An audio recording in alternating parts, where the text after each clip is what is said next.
This is the North. Okay, good morning, everybody. You're welcome to the.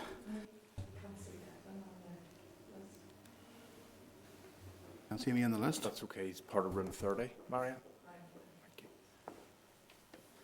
Thank you. Okay. Okay, members, you're very welcome back after the summer recess. We're quorate, and remember to mute your microphones until you need to speak, so all background noises will be heard. And you can use the WhatsApp facility here should you just want to come in. Okay, the committee will be brought, the proceedings will be recorded and broadcast through apartment buildings and online. You're welcome to use mobile devices as long as they're in airplane mode and are muted. I have no apologies, and I have no chairperson's business. And I want to refer members to the draft minutes from the meeting on the 8th of July at page 6. Are members okay? You can nod if you want to, if you're okay for me to sign those. Okay, thank you. There's no matters arising. Okay, members, the first item that we have on the agenda this morning is an oral evidence session on the Climate Change No.1 Bill, and that's from the Federation of Small Businesses. I want to refer members to the briefing paper from the FSB, which has been tabled. And I want to welcome by Starleaf Neil Hutchison, the Head of Policy of the FSB. And Neil, I'd like to ask you to take 5 to 10 minutes to brief the committee, and then the members will ask some questions. Patsy is experiencing difficulty with the mute facility. Is there someone who can check it out? Yeah, we can control that, Chair. Okay. Patsy, if he needs to answer a question, we can bring him in. Yeah, Patsy, that can be controlled from here. Okay, so Neil, you're very welcome here this morning, and I'd like to give you the opportunity now to brief the committee. Thank you. Thank you very much, Chair. Good morning, members and committee team. Just checking you can hear me okay? Yep. Yeah. Great. It's really good to be here, and thank you for inviting myself and my colleague Sophie here today to give evidence on this critical issue. So Sophie and I lead on FSB and I's environmental related work.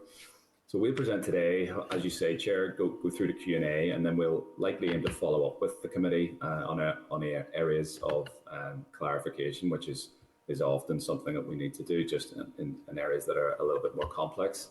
So members will have a briefing paper that we are simply going to work our way through as swiftly and as clearly as possible now. Sophie's going to go first, pass over to me, and then, as I say, we'll go to Q&A. So over to you, Sophie. Okay, thanks, Neil. Good morning, everybody. Again, thank you very much for having us today. I just want to start by giving you a little bit of background on FSB and our work on the environment in general.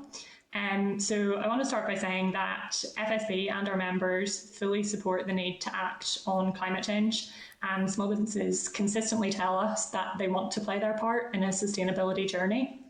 And so FSB is in a key position to help ensure that SMEs can and do respond successfully. We need to ensure that SMEs can understand, contribute to, and benefit from opportunities that come with a transition towards a more sustainable future. And in order to maximise the chance of this happening, FSB and I has identified 3 sort of core strands of activity to progress our work on the environment overall. So the first of those strands is environmental policy. So we want to ensure that legislative and policy frameworks successfully engage, encourage and enable SMEs to play their part in a just transition. The second strand is all about proactive engagement. So we want to help ensure that progress, successes and also opportunities for small businesses are highlighted in order to encourage wider behaviour change. And the third and final strand is about FSB internally. We want to ensure that we have a coordinated approach to the issue of climate change across FSB teams here in Northern Ireland, but also across the water in Scotland, Wales and England. And we also want to make sure that we ourselves can start to move to becoming more environmentally sustainable. So the climate change bill that we're going to talk about today falls under the environmental policy strand of our activity, and our role is to ensure that the legislation that's brought forward is fit for purpose in the context of SMEs. So in order to achieve this, today we want to suggest a couple of key amendments to the bill. So I'll just give you a quick overview of those amendments first. As you'll see from your briefings, the amendments that we want to propose cover two sort of core areas. The first one is the Small and Micro Business Impact Test, also known as Zambit. And we suggest that in the target setting criteria, we would insert a requirement to engage with and consider the future impact of future targets on small businesses through the mandatory use of Sandbit, the Small and Micro Business Impact Test. And the amendments that we suggest would also ensure that the Climate Commissioner reports annually on the use of Sandbit. And the second area where we want to propose an amendment is on the consultation reflection period, where we suggest that this period of time needs to be increased. So we'll go through these amendments one by one. Members, you'll find a copy of our proposed amendment text in section 4 of your briefings, just for reference when we're talking through them. But before we get on to the amendments themselves, I just want to give you a little bit of background on the Sandbox process itself for those of you that might not be familiar with it. So essentially, it's a set of steps that policymakers should use to investigate the specific demands that are likely to be placed on small and micro businesses by new proposed policy. And by going through this Sandbox process as part of policy development, we drastically increase the chances of new policies and regulations being fit for purpose. So in practical terms, Zambit is really all about engagement with the small business community, and it can be summarised in 3 main steps. So the first step is about development. So this is where policymakers will take an initial sounding of small and micro businesses and their representative bodies to identify the likely impacts and possible solutions of proposed policy before a formal public consultation. The second step then is the consultation itself. So where impacts might appear to fall perhaps more heavily on the small and micro business community, then a more detailed exploration of these impacts and possible solutions with representative bodies and small businesses should be undertaken. And then the final step then is the final proposal, where assessing and reflecting the representations made by small businesses during the consultation will be made, including making any necessary changes to ensure that the proposed policy is properly targeted and adapted to the needs of the small and micro business community. So that's sort of the process of Sandbit. Sandbit itself is already part of the regulatory impact assessment process, which is required across all government departments. But the really key thing to note here is that while the RIA process has a legislative obligation, Sandbit doesn't. And despite a commitment to using the tool, there is a lack of reporting on how and when it's used. And therefore, we believe that an inclusion in the bill of a requirement to carry out Zambit is absolutely essential to place it on a statutory footing and to maximise the quality of the policy-making process. So that's Zambit in a nutshell. The second core area that I mentioned where we would suggest an amendment is regarding the consultation reflection period. So on page 2 of the bill, in the Climate Action Chapter, Climate Action Plan chapter. In clause 4, it states that the Executive Office shall publish each climate action plan for public consultation for a period not less than 16 weeks, ending on the day that is 5 working days before the day when the plan is laid before the Assembly. Now, while the Executive Office must also lay the result of the consultation before the Assembly, the time period of 5 working days does appear to be short, and it's difficult to see how the views of respondents could be properly considered in that time. And so we would recommend that the consultation reflection period should be increased from 5 days to a period of at least 8 weeks, so that the views of respondents are properly considered and can be incorporated into the legislation if needs be. So that's sort of an overview of everything. Just a reminder, you can refer to section 4 of your briefings for the amendment text, and I'll hand over to Neil now, who will take you through each of them. Thank you very much, Sophie. So section 4, members, is just at the bottom of page 2 of your briefing, and as Sophie noted, it's a specific amendment text. We know that it's easy to sort of give an overview, but really the meat of this will be in the precision of potential amendments. So Sophie outlined the two key areas that are around Zambit and then the period of reflection post-consultation. I'm just going to now go through the specific places that we think the amendments, if adopted, may go, and the text that we've proposed for those. So as you'll see, the first is on page 2, and in brackets we've just noted that this is an adjustment to an existing piece of the bill, and in essence it's quite simple. Before laying each climate action plan before the Assembly, the Executive Office shall carry out a small and micro business impact test, and then the Executive shall then publish for public consultation for a period of not less than 16 weeks, ending on the day which is, as Sophie touched on, we think should be greater than 5 working days, and go accordingly. So that's the first one. That relates to inserting Zambit into the work of officials who will then return to any legislation when they need to implement it in future. Page 4 then is the Climate Action Plan contents. So just to be sure, we have also suggested that it would be inserted here as an additional point. So that's just part point 5. And then on page 5, within the contents, we believe that an additional point, we've noted G, should be to take into consideration the impact of such plans that are then made on small and micro businesses, again through Zambit. So that covers the sort of first strand where you're in effect mandating policymakers in future to use it. The second part of the Zambit bit is then around the Climate Commissioner duties.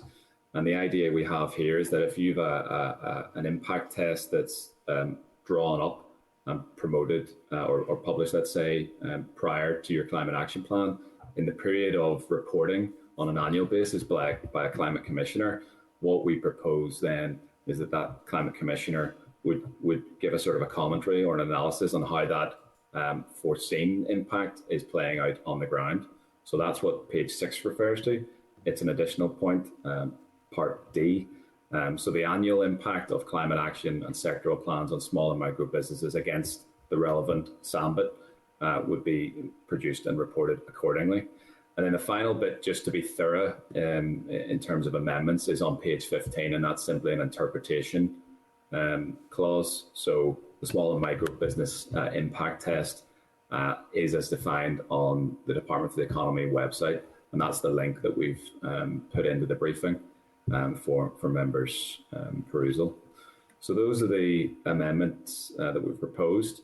Just wanted to then circle back around and hopefully be clear and reiterate for members why we've suggested these legislative amendments. And then what's really important is how we came to the reasoning. And we'll touch on this here, and perhaps if needs be, we can tease that out through Q&A as well. So as Sophie outlined, if the aim of FSB is to ensure that the legislation and policy maximises the chance of a successful just transition, what we've done here is, I guess, highlight the most important thing that we think can be done to strengthen the bill so that happens when subsequent policy is laid out and developed. We totally acknowledge that this bill, or the spirit of this bill, is around a framework. It's not a series of prescriptive policy actions, but it will lead to those. And so, given the importance of SMEs to the NI economy, I think that's a well-known point. We feel that SMEs really need mentioned within the bill at the very least. So to us, we thought about, well, what's the alternative? What if we didn't suggest this? We think that there's a good case to suggest that the alternative, in effect, is goodwill, depending on the particular official or team that may be working on this down the line. It would be easy to assume that all policymakers would consider the needs of SMEs, but I think we've seen quite a number of examples working in policy whereby, quite rightly, policymakers return to the actual legislation to look at the minimum requirements and use that as a checklist for implementation. And so in considering the bill, what we've done is say, well, what are the different options? And then we've also done another thing, which is look around the world to see what other countries have done. So Northern Ireland, in this case, is, we could say, lagging behind in terms of our legislative framework. We know that there's a need, and we know that that's well endorsed across the piece. So in terms of how we came to the reasoning then, I'll refer you to part 6. We thought it'd be really useful to see how other countries have mentioned or not mentioned SMEs in their climate legislation. I'll not go into detail on every country, but we sort of use a traffic light system, red, amber, green, green being those countries that perhaps took more note. And we just wanted to briefly outline and note a couple of those to you today. So as you'll see in your briefing, the two countries are Scotland and Fiji. And what we've outlined for you is, in essence, parts of the legislation in those two countries. For members' ease, we've highlighted in green the particular areas that we wanted to draw your attention to. And then once you read these, you can hopefully see why we've then chosen the Zambit approach by way of this framework bill in NI. So I'm just at the bottom of page 4 here in your briefing, and it's the Climate Change Scotland Act 2009. As you move in and scroll down to page 5, in the NI bill, part D, you'll see there, economic circumstances is referenced, but the bill and the legislation in Scotland from 2009 just goes that one step further, which is quite reassuring for us as the Federation of Small Businesses, where it notes in particular the likely impact on a series of elements, including the specific mention of small and medium-sized enterprises. And so an official in Scotland who would be tasked with perhaps implementing a climate action plan will come back to this and look at what needs to be done. And the fact that those words are written there means that they're much more likely to actually be taken into account in an official way. And I hope that's clear. As we scroll down then and we look at the updated emissions reduction target towards the bottom of page 5, a decade later in 2019, policymakers or official, elected members and policymakers consider this still a priority. And they've mentioned again in the more updated legislation the need to consider various things, including small and medium-sized enterprises. I'm just going to move on then to Fiji. It's broadly a carbon copy, but I'm on page 7 now. And it's the Fiji Climate Change Bill 2020 that's been working its way through. Again, towards the bottom of page 7, members will see in green, in particular, the likely impact of the NCCP on the following. You see the economy, maintenance of particular sectors in the economy, and then again, small and medium enterprises. At the very end of the area we've put on page 8, again, matters raised during public consultations conducted for the purpose of this part. So we think that what that does is create an environment in the legislation that maximises the chances of good policy making after legislation is passed. And that's really what we're about, trying to take a reasonable approach to maximising the chances that we wouldn't do something negative. We know that it's a complex area, and in some ways this can be blunt, but the more that we can decrease the chance that something doesn't work or increase the chances that it does, that's the whole ethos and spirit behind Zambit, and then just slightly widening out that period of reflection when we look at the consultation. So just to conclude for now, before we maybe move into Q&A, I just want to reiterate that FSB and I fully supports the need to act on climate change. Small businesses consistently tell us that they want and need to play their part. The thing we hear most actually now is that they don't necessarily know where to start. We know that legislation, if and when it comes, can really help speed that along. The role of FSB is absolutely to help facilitate this within the complex environment. And so if climate change legislation is to proceed, then we think the most effective way we can ensure SMEs play their part is to ensure that these effective mechanisms are in place that then in turn maximise the chances that any future policy is fit for purpose. And it's crucial that it has a statutory footing, not just the kind of a goodwill, because then you're liable to get inconsistencies depending on the various circumstances or the particular person that might work on this. So therefore, just to finish, FSB strongly recommends that the climate change bill would be amended, or there at the very least would be consideration of it, to include the use of Zambit, the small and micro business impact test, as outlined. And I think it's important to say that without this addition, we feel that there's an increased and an unnecessary risk that future policy may be unfit for purpose. So thank you very much for listening, members. Well, thank you very much, Neil. That was very helpful.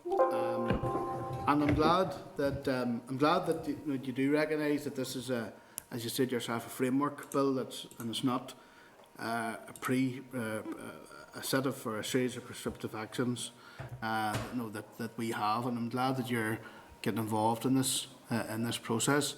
Tell me this, see here, in the north, in your experience, has there been any other policies which impact on smaller businesses where the Zambit has been carried out?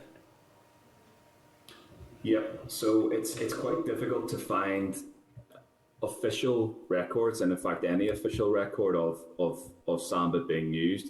We know that various strategies have been brought in and various regulations where there has been engagement, but I suppose the way to sum it up is that it's perhaps sporadic or inconsistent. You wouldn't be able to sort of log online and find the Zambit carried out on, say, the carrier bag levy from a previous time. You may see bits of reference, but in engaging with officials and trying to investigate Zambit a bit more in the last sort of 6 months, officials have been very open that the use of it is inconsistent and that there was no plans to use it in sort of environmental work to date. So to be very clear, the answer, I think, is that yes, it's possible that bits and the spirit of it are used, but a documented Zambit does not appear available, and there doesn't seem to be any reporting on it either, Chair.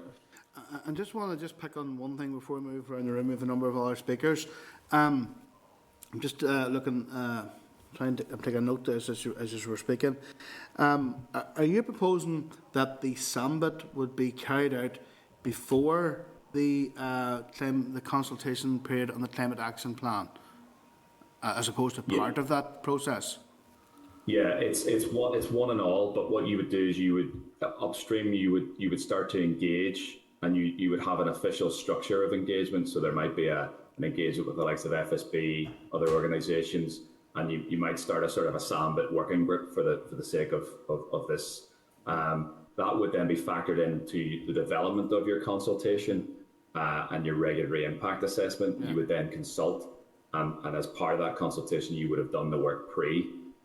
Without the Zambit work, then there's much less chance, I suppose, that you'll have a specific focus on small businesses within that consultation. So yes, it's pre the consultation with a view to making a better consultation document and more informed, so people can then comment accordingly. And see the Zambit process, is it like a standardised process? Is there a template for it? Or? Yeah, it's best practice. So in the link in your brief, I don't think it's necessarily rigid, but there's key steps as Sophie outlined that you would go through. And really it's about first and foremost engagement.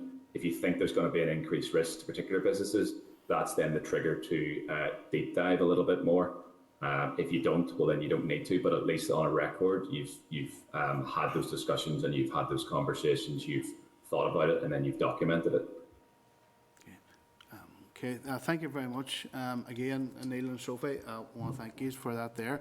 I'm going to move around the room. John, did you say you had a move to our meeting, John? No, Chair, just to apologise for having to attend this room. It's short. I think I've been advised now it's okay to stay in this room. That's okay. I thought if that makes things easier. No problem. Okay, well, I'm going to move around this in order that came into the message here. Philip? Thank you, Chair, and thanks to both Neil and Sophie for the presentation. It was very, very useful. I just have a number of questions. I'll just ask them all at once to probably save time. So, in terms of the two examples where you have used where this is currently in legislation or working its way through legislation, Scotland and Fiji, can you maybe provide an assessment of how well it's working, or if it's working, in particularly the Scottish example, where it's been in their legislation since 2009? Is it making a difference to perhaps maybe all the other legislations where it isn't specifically mentioned? Are there, from the perspective of small, medium enterprises, are there difficulties, or are the views of the SME sector not being taken into account in other jurisdictions where it's not there? And then secondly, Just in terms of putting the responsibility, or if this was incorporated into the legislation, onto the Climate Commissioner. I mean, is it your view that it should be the responsibility of the Climate Commissioner as opposed to perhaps maybe the Executive Office or one of the other governmental departments to ensure that it's carried out if it were inserted into legislation? Yep. Thank you very much. So the first one, I think what we're going to need to do is a bit of follow-up on that one. The key difference, first of all, is that there's no Zambit integrated specifically into the legislation in Scotland or Fiji, but what there is the reference. And so whatever that various jurisdiction has in terms of its own regulatory processes, they would then kick in. What I can say is that given we've colleagues in Scotland, there seems to be a much more advanced engagement there. Whether that's to do with a mention in a bill or not, it would be hard to say. But what I think we could do is follow up with members again to get an idea and a sense of how much of an impact it's maybe having in practice. We would say, and this is speculative but perhaps logical, that if it is in there, then it has to be done because it holds a statutory weight. And I think that's the key thing for us, the fact that it's mentioned and the fact that you have to take into account the impact. So that's our kind of position, but we will certainly follow up with more detail there. The second one, for us, we did consider this, where should that duty lie? And I think the key thing to note around the Climate Commissioner reporting on it is the independence of the Climate Commissioner. If the TEO were tasked with using Zambit and then self-reported, we think that obviously from an audit or accountability point of view, there's a slight conflict of interest there. And so what the Climate Commissioner would be doing is not responsible for Zambit, but responsible for reporting on how the Zambit carried out by officials is playing out in practice. Okay, thank you. Thanks, Neil. Okay, thank you. Philip, Patsy? Patsy, can you hear? Yeah. Sound on okay, yes? Yeah, we hear you perfectly, Patsy. Okay, yeah. Thanks very much, Chair. And thanks, Neil and Sophie, for your presentation there. It's very stimulating indeed. Just 2 or 3 brief questions and maybe some for reflection for ourselves. Does FSB have a particular view on the target date for net zero? That's the first one. And I'm attracted to the idea there that the Scottish model, in terms of the impact on the economy and the competitiveness of the economy and SMEs and I refer specifically to small and medium-sized, but I presume in that you would have some micro businesses as well where a lot of the SMEs come from.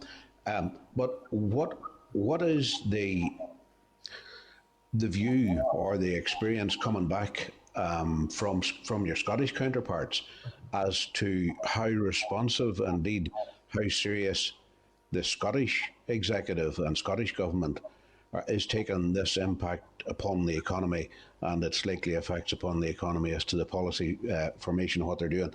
Now, the second bit is then, leading on from that, is the proposal that you've outlined there from Scotland about the climate change plan.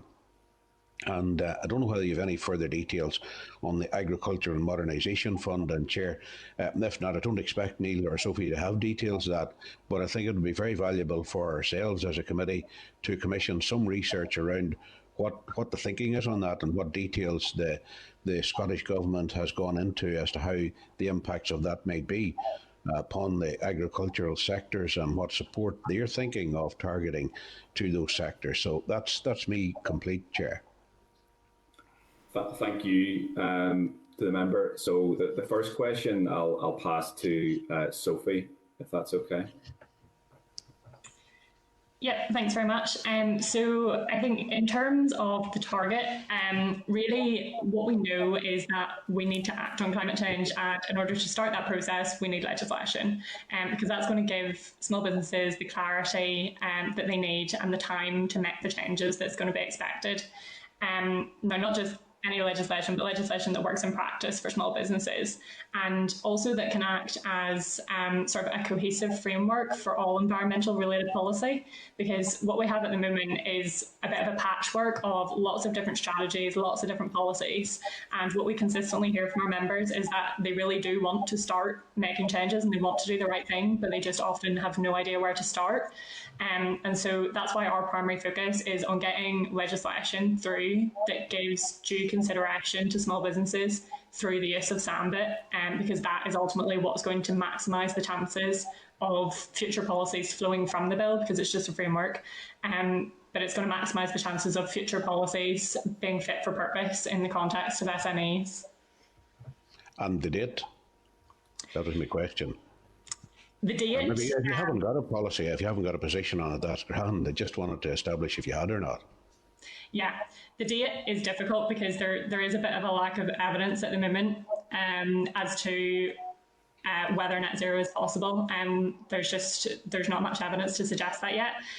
But that's exactly why we're focused on not the specific targets that are being set for several decades' time, but on making sure that the legislation now is going to be fit for purpose and take small businesses into account going forward. And then, Neil, are you responding on the Scottish issues? Yeah. Okay, so thank you very much for that. Yeah. Sorry.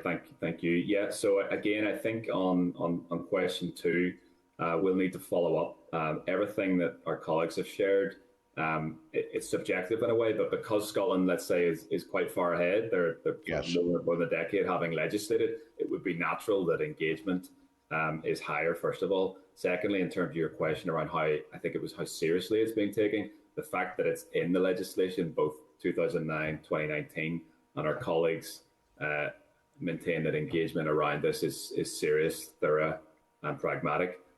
Everything indicates that it is being taken seriously, but I would need to do more rather than. That'll be very helpful if we could glean some of the experiences from your colleagues over in Scotland. I think it would help inform us.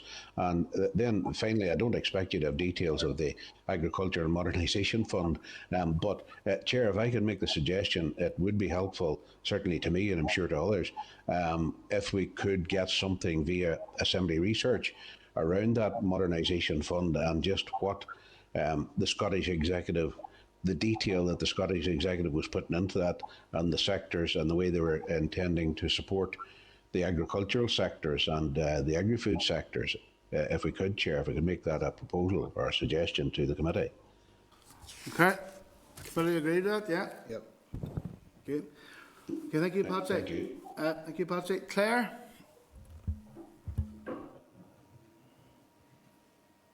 Claire? Hi, can you hear me? Yeah, absolutely, Claire.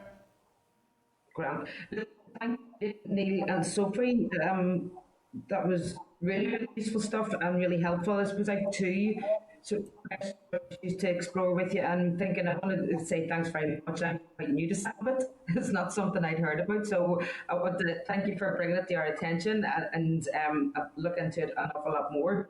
But just with the Zambit and maybe my lack of understanding around it, and in terms of meeting the targets on climate action or sectoral plans, do you see any way where could Zambit act as a break off, for example? And the other thing that I wanted to come again, in terms of your membership conversations, having what type of help and support or knowledge do they feel they need in order to enable them to make better sustainable decisions? So where is that gap, and what can we do to be addressing that? Yeah, no, thank you very much. So just on the first one, we actually think the opposite. We thought about this quite a lot around Zambit and whether it would act as a break. It would be natural to look at the process and see maybe the word exemption or flexibility and think that would contravene what was in the legislation. But the thing about Zambit, when you really look at it in detail and what it would bring, is that it brings engagement and it maximizes the chances that whatever you're going to do is fit for purpose. So any flexibility would have to be within the confines of whatever the legislation set out in the target. If you made a flexibility and that would mean that you couldn't meet your target, well, then you wouldn't in practice be able, as an official, to have the power to make that change. So rather than slow it down or act as a break, we actually think it'll have the converse approach and speed things up and make it more effective. So that's the first one. The second, it sounds so simple, but if you were going to Google now and be a business here and look for a local site about what you can do to become more sustainable or energy efficient, it's quite difficult to find something, the 10-step list or plan. And so we've met with officials recently in recent months, and we keep coming back to the simple. There's some good sites, for example, in England that our colleagues are a part of, where they literally list these terms. What is net zero? What is this? What is that? They then have a list of the sort of low-hanging fruit of actions that businesses can do. So we think that because, for example, through COVID, the website NI Business Info has just been used so much. Every business, let's say now, would be familiar with it. To have simply a dedicated page, a top 10 list, and a list of things that businesses could start to think about and do now, even if you did that as a bare minimum, it would be brilliant, because every business organization could then point all their members to it, and that would start to get word out. I think that's the first thing. The second, and that's part of the work that we're doing and what Sophie outlined, is promotion of the things that you can do in businesses that are doing it. If you took that twin track approach now, what you get suddenly is the increased notion that there could be either an advantage to this, it could be that, yes, actually this is the right thing to do, and so on and so forth. So it's really not complex, but we do have an overarching view. The third thing I'd say is that unless we get this sort of framework in place and the environmental patchwork is just smoothened and someone sort of really takes a grip of it, we're going to find it difficult, confused messages, and businesses not being able to do what they want to. Thanks very much. And I think, anyway. Thank you. Okay, Chair. William? Hello, can you hear me okay? Yeah, absolutely. Yeah, can you hear me okay? Yes? Yeah. Yeah, I can thank Neil and Sophie for the presentation. Good to have you. For me, I suppose, given the importance of small business in Northern Ireland, we have 6,000 small and micro businesses in Northern Ireland. I think it's important that we don't overlook them, and that the reviews and the for me, Zambit, that small business impact test is probably quite important, because it could be huge implications for those small businesses. I presume, am I right in saying, like, for some businesses, there'll be a vast range of what impact could be in those businesses. That could be quite difficult to ascertain, couldn't it? The level of impact could be, in one business go very small and in another business go quite large. Would I be right in saying that? Yes, completely agree. Yeah. So the importance, you believe that this could be an amendment to the bill? This would put an amendment to the bill, built into the bill, is that right? Yeah. Yes, that's right. Okay. Yeah. Well, I would support that situation. I think we need to be sure that small businesses are protected to the best of our ability. I think that would be important. Okay. Thank you. Thank you, William. John? Chair, yeah, thank you, and thanks both to Neil and to Sophie as well. I'm just wondering that there's mention of the Department for the Economy in the report, and thanks for the report also. The question is, I suppose, twofold. First of all, have any approaches already been made to the Department for the Economy to deal with these issues as they evolve? And separately, do you see a separate Department for the Economy strand of support as climate change legislation evolves to any assistance that might come from DAERA or the Executive Office if they're to lead in gathering the information, or any other department? I'm sorry to the member, I couldn't pick that up. Perhaps someone could maybe repeat it in the chamber. I just really struggled there. Apologies. Sounds quite low. Can you hear me any better now, Neil? Yeah, that's a little better now. Yeah, sorry, that's my fault. Now, the question was, the Department for the Economy is mentioned in the report that you've given. Has any conversation taken place already with support that might be available from the Department for the Economy as climate change legislation evolves? And in addition to that, and further down the line, do you see that there should be assistance from a number of departments, for example, DAERA, obviously in the environment, and also the Executive Office if they're to lead on information gathering? Yeah, so thank you, I heard that. So part one, we've reached out to the department, but we haven't had a specific meeting on this yet. We've been doing quite a lot of investigation as to how much it's used, and it's kind of slipped under our radar for a number of years, and we realise now that it could be very useful in a number of instances, so that will be forthcoming. Secondly, we totally agree that this is it's obviously an executive-wide, cross-departmental issue. From a small business perspective, it's interesting because it doesn't really matter where the support comes from. It's that the support is there and that we try and perceive the difficulties and the issues for small businesses who are so busy running their business that they won't necessarily have the time and awareness to look into this sort of thing in the way that we do. So agree that it's cross-departmental. Support's got to come from different places, and that will probably be divvied out depending on the particular sector, i.e. if it's agri, DAERA might be a better fit. If it's other types of businesses, it could be the Department for the Economy. But again, we come back to the framework. The more that you put in place a framework, the less likely you're going to get things slipping through the net, and that there's accountability in various departments. So hopefully that answers your question. It does, Neil, and thank you. And I think the summary of this is that conversations, whatever climate legislation comes forward, and whatever tests are put in place, and William mentioned there quite rightly the importance of our small businesses and the number of them. But small businesses are interdepartmental in terms of responsibility and interaction also. And I think you've clarified that conversations have not yet taken place, but it's essential that those conversations, from our point of view, have to start taking place. Yeah. Absolutely, completely agree. Thank you, John. And Rosemary. Rosemary.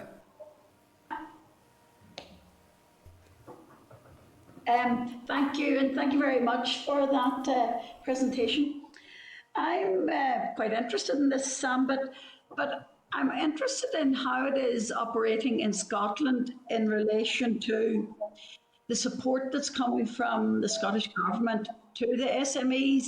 Can you give us any clear indication on that? Thank you very much to the member. I think this is the third time now I'll need to say it. We certainly have a bit of a blind spot there on that information from our colleagues. So I think there's been 3 questions now. We will follow up with the committee in detail on what exactly the impact is on the ground. I should stress again that Zambit is not used per se by the legislation. It may be that the Scottish approach encourages and in effect has its own way of carrying out Zambit in its own guise.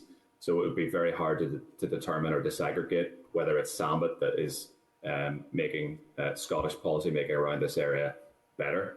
However, we will engage with our colleagues and come back to the committee about the impact of mentioning SMEs in the legislation and how they do determine it being better than if it weren't in there. And thank you for that. And to look at it another way, how are the SMEs reacting to Zambit?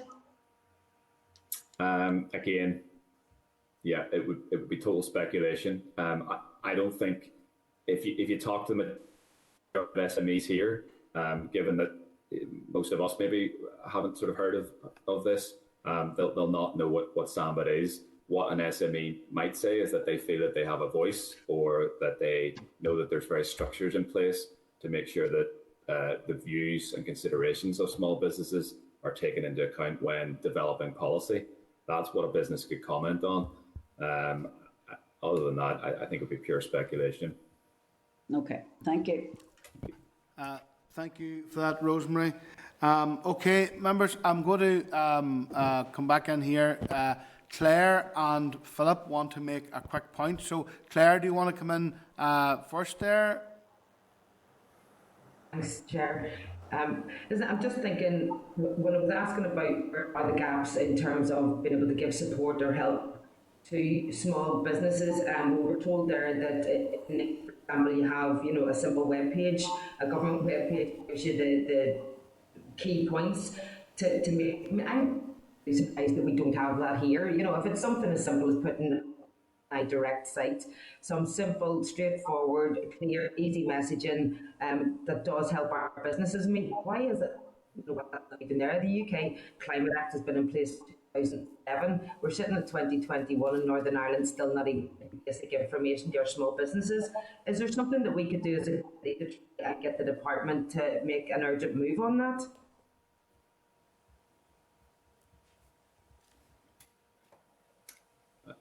So I'm just checking, is that directed to the chair or myself? No, that was to the chair, Neil. No, it wasn't. Sorry. Just in response to your response to me. You know, why are we not even doing the very basics in order to yourselves and your members? So it was a question to the chair, I suppose. Is there something that we can do in terms of maybe writing to the department to see, can we get that page maybe up and done as quick as possible? Yeah, I'm sure are all the members of the committee agreeing that we do take that proposal of Claire's? Yeah, happy enough. Okay, yes, Claire, absolutely. I think the committee's in agreement with that. Philip, you're looking in for a comment there as well. Yeah, I mean, I fully support Claire's proposal. I do think we should write to the department. I think it's, you know, I mean, I'm not using the word disgrace, but the fact that the department maybe doesn't already have such a page, given that climate change is one of the biggest crises that we have. I would go further, in fact, and say it shouldn't just cover small businesses. No, it should cover individuals, households, maybe even the agri sector. So it should look at what individuals, groups, various sectors can do within those sectors and within their own responsibility. Easy steps to produce a positive climate change. So I fully support that. And secondly, just to Neil, I mean, there's been a lot of questions around Scotland, and I understand the answers you've given in relation to that. Can I maybe just ask why the FSB decided to specifically insert an amendment talking about Zambit, which maybe is, you know, not within the public domain, rather than maybe just lift the kind of narrative from the Scottish legislation that specifically talks about SMEs, and that's maybe easier for the public and probably even legislators to understand? Yeah, no, thank you. It's a really good question. So we did bat this about quite a lot. And I suppose if you take a step back and you think of us in our general work, we would be all about trying to maximise good policy making. So that's a kind of a given for the FSB on any issue. And having come across Zambit and called for sort of a better regulation champion over the years, and we've been trying to do this prior to the sort of fall of the assembly there in this term, we realise that there's a gap and there's a tool there that's been fully endorsed in a best practice sense by policymakers for quite a number of years. We have a tool that's been endorsed. It's sitting, let's say, on the shelf, for want of a better terminology, and not used. So whilst it's perhaps easier to understand if you put in a simple mention of consider impact on SMEs, when we actually thought of the best mechanism and tool when things play out in the ground, we thought, well, these two are kind of a lovely marriage in that sense, whereby you would take the chance in arguably some of the most important legislation in the decades, or certainly in our generation, and you would use a tool that was already there. So when we played it all through, we actually realised that this is perhaps even more simple than doing a simple take consideration of SMEs, because then it's actually so open to interpretation. A policymaker doesn't actually have a clear direction of what to do. It's so subjective. Take into account small and medium-sized enterprises. You know, what does that mean? Whereas conversely, if you put Zambit in, well, then they can log on and see there's a clear process outlined for them, and all they need to do is dispense that process. So although it seems more complicated, we actually think it's actually a lot less complicated for that policymaker after the legislation may be passed. Okay, thank you. Thanks, Chair. Thank you. And members, can I get permission from the committee to publish the FSB papers? Okay. So I want to take the opportunity then to Neil and Sophie to thank you very much for coming here this morning, for giving your presentation. providing your papers and taking our questions. So thank you very much, and we'll hear from you again, okay? Thank you very much. Really appreciate it. Thank you. Take care now. Take care. Bye-bye. Thank you. Bye. Okay, members, we're going to move on now to item number 6 on the agenda. It's an oral briefing from the Research and Information Service on biogenic methane. The briefing paper from RAISE, the Research and Information Service, is page 19. And I want to welcome by Starleaf, Mark and Susie, who are no strangers to the committee, and I thank you very much for joining us here this morning. Thank you, Chair. Thank you, members. I'll maybe just start. You will hear from Susie in a minute or two, but as you correctly said, Chair, the paper is found on pages 19 to 38 in your pack. We are looking at the issue of methane and biogenic methane. It is a joint paper, and we're more than happy to take questions at the end. I suppose just a brief overview. What we look at in the paper, we have both an overview of the origins of methane and biogenic methane, the life cycle of methane, some information pertaining to emissions and removals, so both at global and a local level, why methane is significant in terms of climate change, including metrics for assessing emission impacts, something around emission targets and terminology within legislation, and indeed legislative approaches to mitigation or reduction of methane and biogenic methane emissions. I think one of the things I want to say, I suppose just before I start proper here, is that the science and data pertaining to this issue, amongst many other issues pertaining to climate change, is both complex, extensive, and I have to say developing. And I suppose the paper is really trying to make this accessible. But one of the downsides that is, I suppose, that Susie and myself are really only able to answer specific questions on the specific content of the actual paper. So I'll appreciate if you could bear with us in that context. Moving on then just to the background. Methane won't come as a shock to many of you will know it's a colourless, odourless gas. It's actually a relatively insignificant gas in terms of volume within the atmosphere. It's one of the smallest trace gases, making up 0.0018% of the Earth's atmosphere. I suppose our primary understanding of it, it's the main component of natural gas, but it's also a byproduct of the burning of fossil fuels and biomass, even there in terms of wood. It's also produced through a series of natural processes across nature and agriculture, such as emissions from animals and the decay of organic matter. And for the purpose of information, I've included there a very simplified version of the methane cycle in figure 1 on page 20 of your pack. I suppose it's also important to say at this point, where does this biogenic methane term come from, which is increasingly used within the policy context?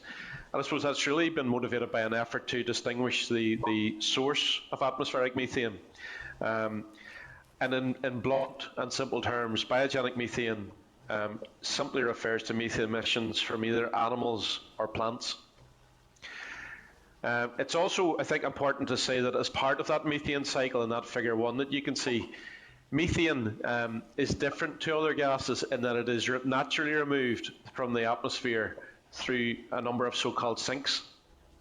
The most significant one you can see there is the lower atmosphere or troposphere, followed by the upper atmosphere, stratosphere, and finally there's also a sink in our soil where methane is oxidized by methanotrophic bacteria. In terms of emissions and indeed associated removals globally, and the data I have there is from 2017, sourced from the Global Carbon Project. You can see there figure 2, page 22. And in 2017, agriculture and waste are the most significant sources of methane, accounting for 38% of global emissions. Wetlands were actually the next most significant source, accounting for 33%.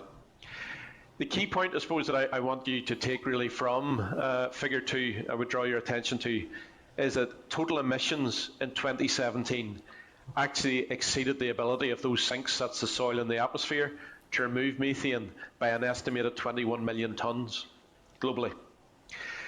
It's also important, I think, to stress, particularly when we look at the global picture, that there is a regional dimension to methane in terms of where it comes from, and 64% of global methane emissions actually come from tropical sources. And indeed, 50% of global emissions really derive from South America, Africa, Southeast Asia, and China. Now, turning more locally, our 2019 emissions data, which DAERA releases in the form of a statistical report, estimated there were 4.8 million tonnes of CO2 equivalent in terms of methane emissions here. That was 22% of Northern Ireland's total greenhouse gas emissions. In comparative terms, methane accounted for 12% of total UK emissions for the same period and 24.6% of total greenhouse emissions in Ireland in 2019. And I have included the data there in terms of where the sources are in tables 1 and 2 on pages 23 and 24. I suppose the 2019 data for Northern Ireland really identifies agriculture as being responsible for 77% of total methane emissions in Northern Ireland.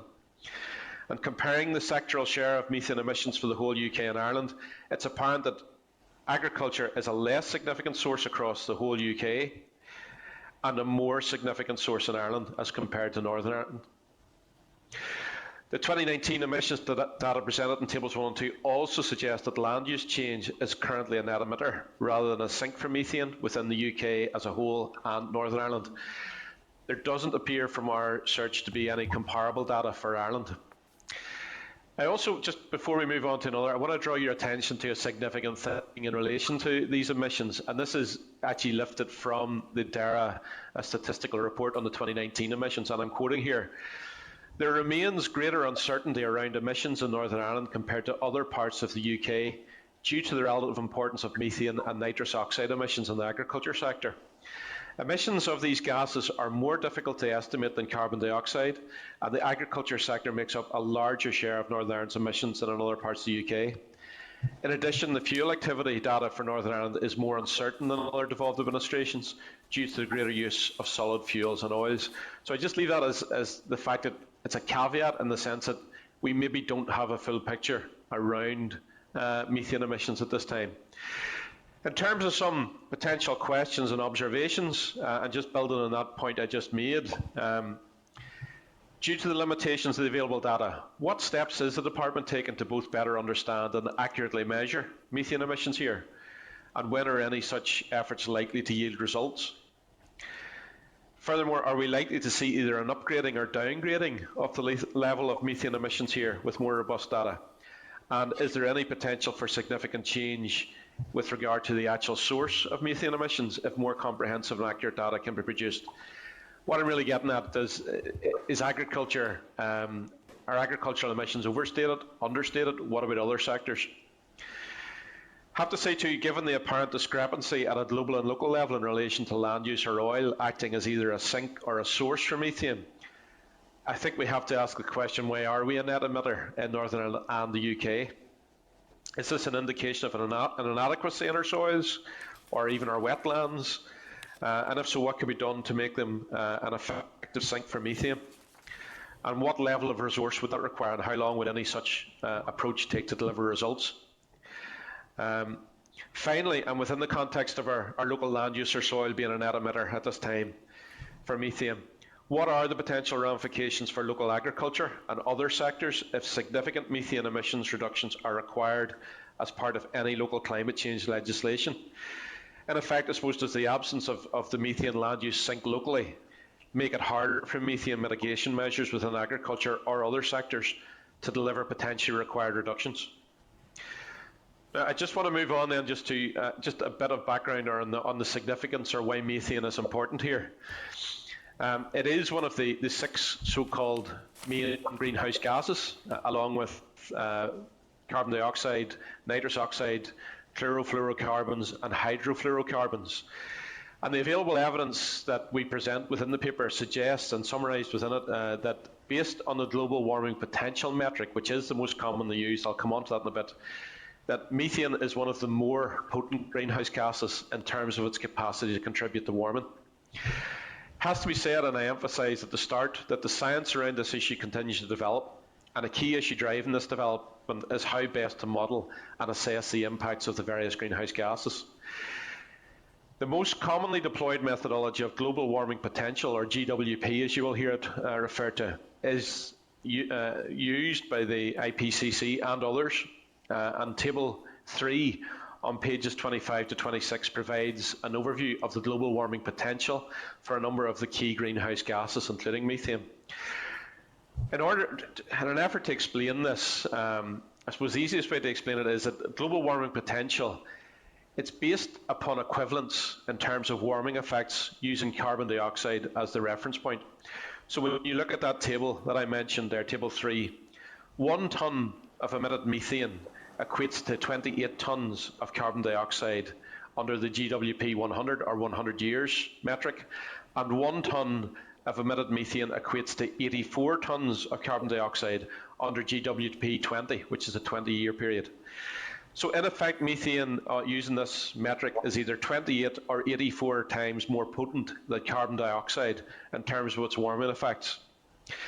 It is important, though, to emphasise that methane is a relatively short-lived gas within our atmosphere. It's a lifetime of 12.4 years. Now, as you can see in Table 3, that compares to a number of the other gases, which can have lifetimes of thousands of years. And I suppose, as we talked about earlier in terms of the actual life cycle of carbon, or of methane even, it is removed through various natural sinks over that 12.4 year life within the atmosphere. I think I just want to add as well that whilst GWP remains the predominant metric or methodology at this point in time in terms of assessing climate impacts from emissions, there are other emissions metrics available, and a number of these have been designed to try and account for the relative lifetimes of the gases and their associated potency. And indeed, the IPCC's recent 6th assessment report identifies a number of emerging metrics that are available and could be utilised by policymakers, such as the Combined Global Temperature Potential, CGDP, and Global Warming Potential STAR. I have to say too, the interesting thing I found when I looked at this and I read the report was that the IPC commentary around metrics, I'm just going to quote again verbatim, it is ultimately a matter for policymakers to decide which emission metric is most applicable to their needs. This report does not recommend the use of any specific emission metric, as the most appropriate metric depends on the policy goal and context. And just before I come to a final couple of points before handing over to Susie, the other dynamic which is interesting at this time is that, and I think is an added complication in this issue, particularly pertaining to methane, is that there is now an acceptance that differing sources of methane have differing warming potentials. So methane from fossil fuel burning has slightly higher emission metric values than those biogenic sources, largely due, it has to be said, to the release of carbon dioxide when you burn oil or gas. So that's a further element. We don't have time to go into it here, but I think it's just something to consider, that not all methane is the same. It depends as well on what source it's coming from. In terms of some very quick questions, I think one of the ones I have is, what consideration has been given locally to capturing different impacts of methane from different sources? Is that an issue that's being actively addressed within the current legislative process and any associated targets? Secondly, what metric or methodology is forming the basis for any potential greenhouse gas emissions reductions effort within the UK and Northern Ireland at present? Is GWP 100 the predominant metric being deployed? Thirdly, given, as I mentioned, the IPCC's 6th assessment report and the choice of metric being up to policymakers and the objectives they're seeking to deliver, what are our policy objectives relating to methane emissions and other greenhouse gases in Northern Ireland? Is the focus on directly limiting or reducing world temperature increases, or is it on limiting or reducing emissions, and by so doing limiting or reversing temperature increases? I also wanted to add, is there any potential merit, for example, in Northern Ireland setting greenhouse gas emissions targets informed by the use of some of these emerging metrics? Would we even in Northern Ireland have the power or the interest in utilising some of those emerging metrics? And I think there's a critical question there. Has DAERA assessed which metric is most appropriate to our needs in Northern Ireland? Has there been any local assessment as to what the impacts would be from the adoption of one of the emerging metrics? What could this mean, for example, for a net zero greenhouse gas emissions target? If we did adopt one of the emerging metrics, would it change our approach to reducing methane emissions, particularly those from agriculture? How would this affect overall targets for greenhouse gas emissions reductions within proposed local climate change legislation? And would there be a knock-on, for example, on disproportionately higher burden on sectors or sources producing more CO2 to compensate for any associated lower reduction in methane? And with that, I will hand over to Susie. So, thank you.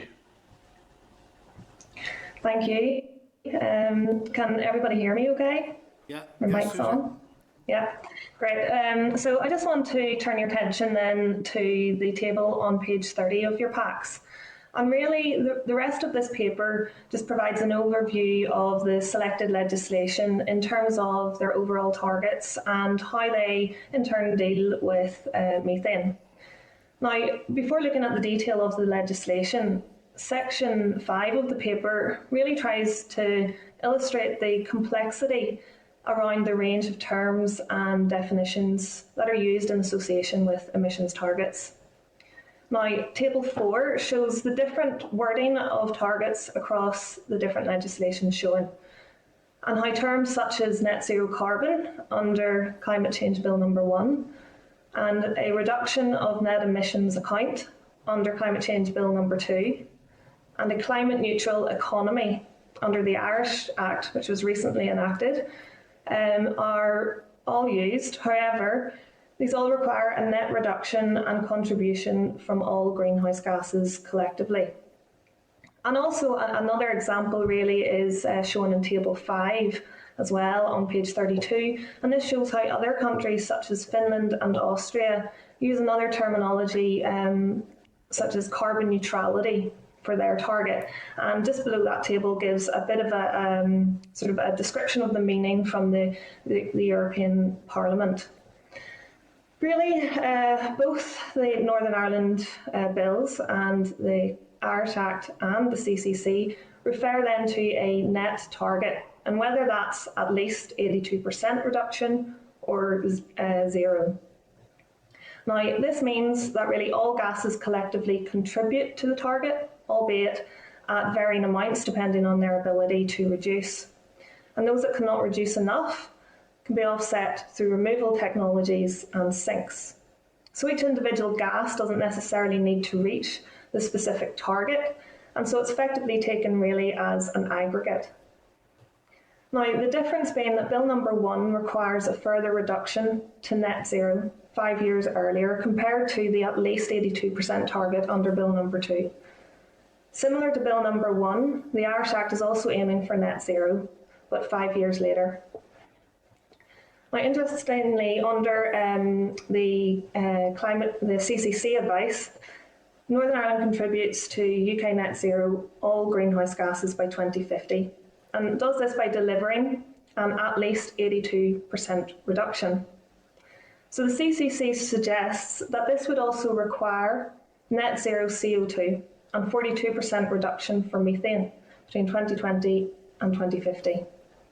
While the CCC's suggested at least 82% reduction target is similar to Bill number 2, Bill number 2 does not stipulate net zero CO2 or methane's required contribution to reach this. And then just quickly in relation to methane, none of the examples in Table 4, both the Northern Ireland bills, the Irish Act or CCC advice, provide for a separate methane target. So really this just raises a couple of questions and observations, and these are presented on page 33. I'll not go through all of them, but some of them. Does a net reduction under Climate Bill number 2 and net zero under Climate Bill number 1 mean certain gases may have to make up any shortfall from any of the others? For example, could this require CO2 through reduction or removal to do the heavy lifting? And unlike the CCC advice, Local Climate Bill number 2 does not suggest net zero CO2 along with an 82% reduction of greenhouse gases. So does DAERA feel that net zero CO2 is not required for an overall 82% reduction, given Northern Ireland's methane levels and ability to reduce it? Will DAERA suggest contributions from other gases to the overall reduction, similar to the CCC advice of methane 42% reduction from 2020 to 2050? And in terms of methane, Climate Bill No. 1 and the Irish Act are really quite similar here, with both aiming for to contribute to net zero. However, Bill No. 1 aims for it 5 years earlier than the Irish Act. With both regions' agricultural sectors contributing the most to greenhouse gas emissions, it remains to be seen what targets will be imposed in Ireland under their emission ceilings in order to reach this. And in turn, Climate Bill No. 1 does not have similar sector-specific targets or ceilings under its sectoral plans, and again, remains to be seen what measures will be required to reach net zero in Northern Ireland ahead of Ireland. So just looking then to examples of methane targets, and this is provided in Table 6 on page 35. So the examples provided, New Zealand, under its Climate Change Response Amendment Act, is the only one with a separate methane target. So this means it does not require biogenic methane to contribute to its net zero 2050 target. Biogenic methane is to be reduced at a lower rate of 24% to 47% below 2017 levels by 2050. Another example here is the Netherlands. However, it doesn't provide for a separate methane target. Methane, like all the other greenhouse gases, must contribute to its overall 95% reduction by 2050.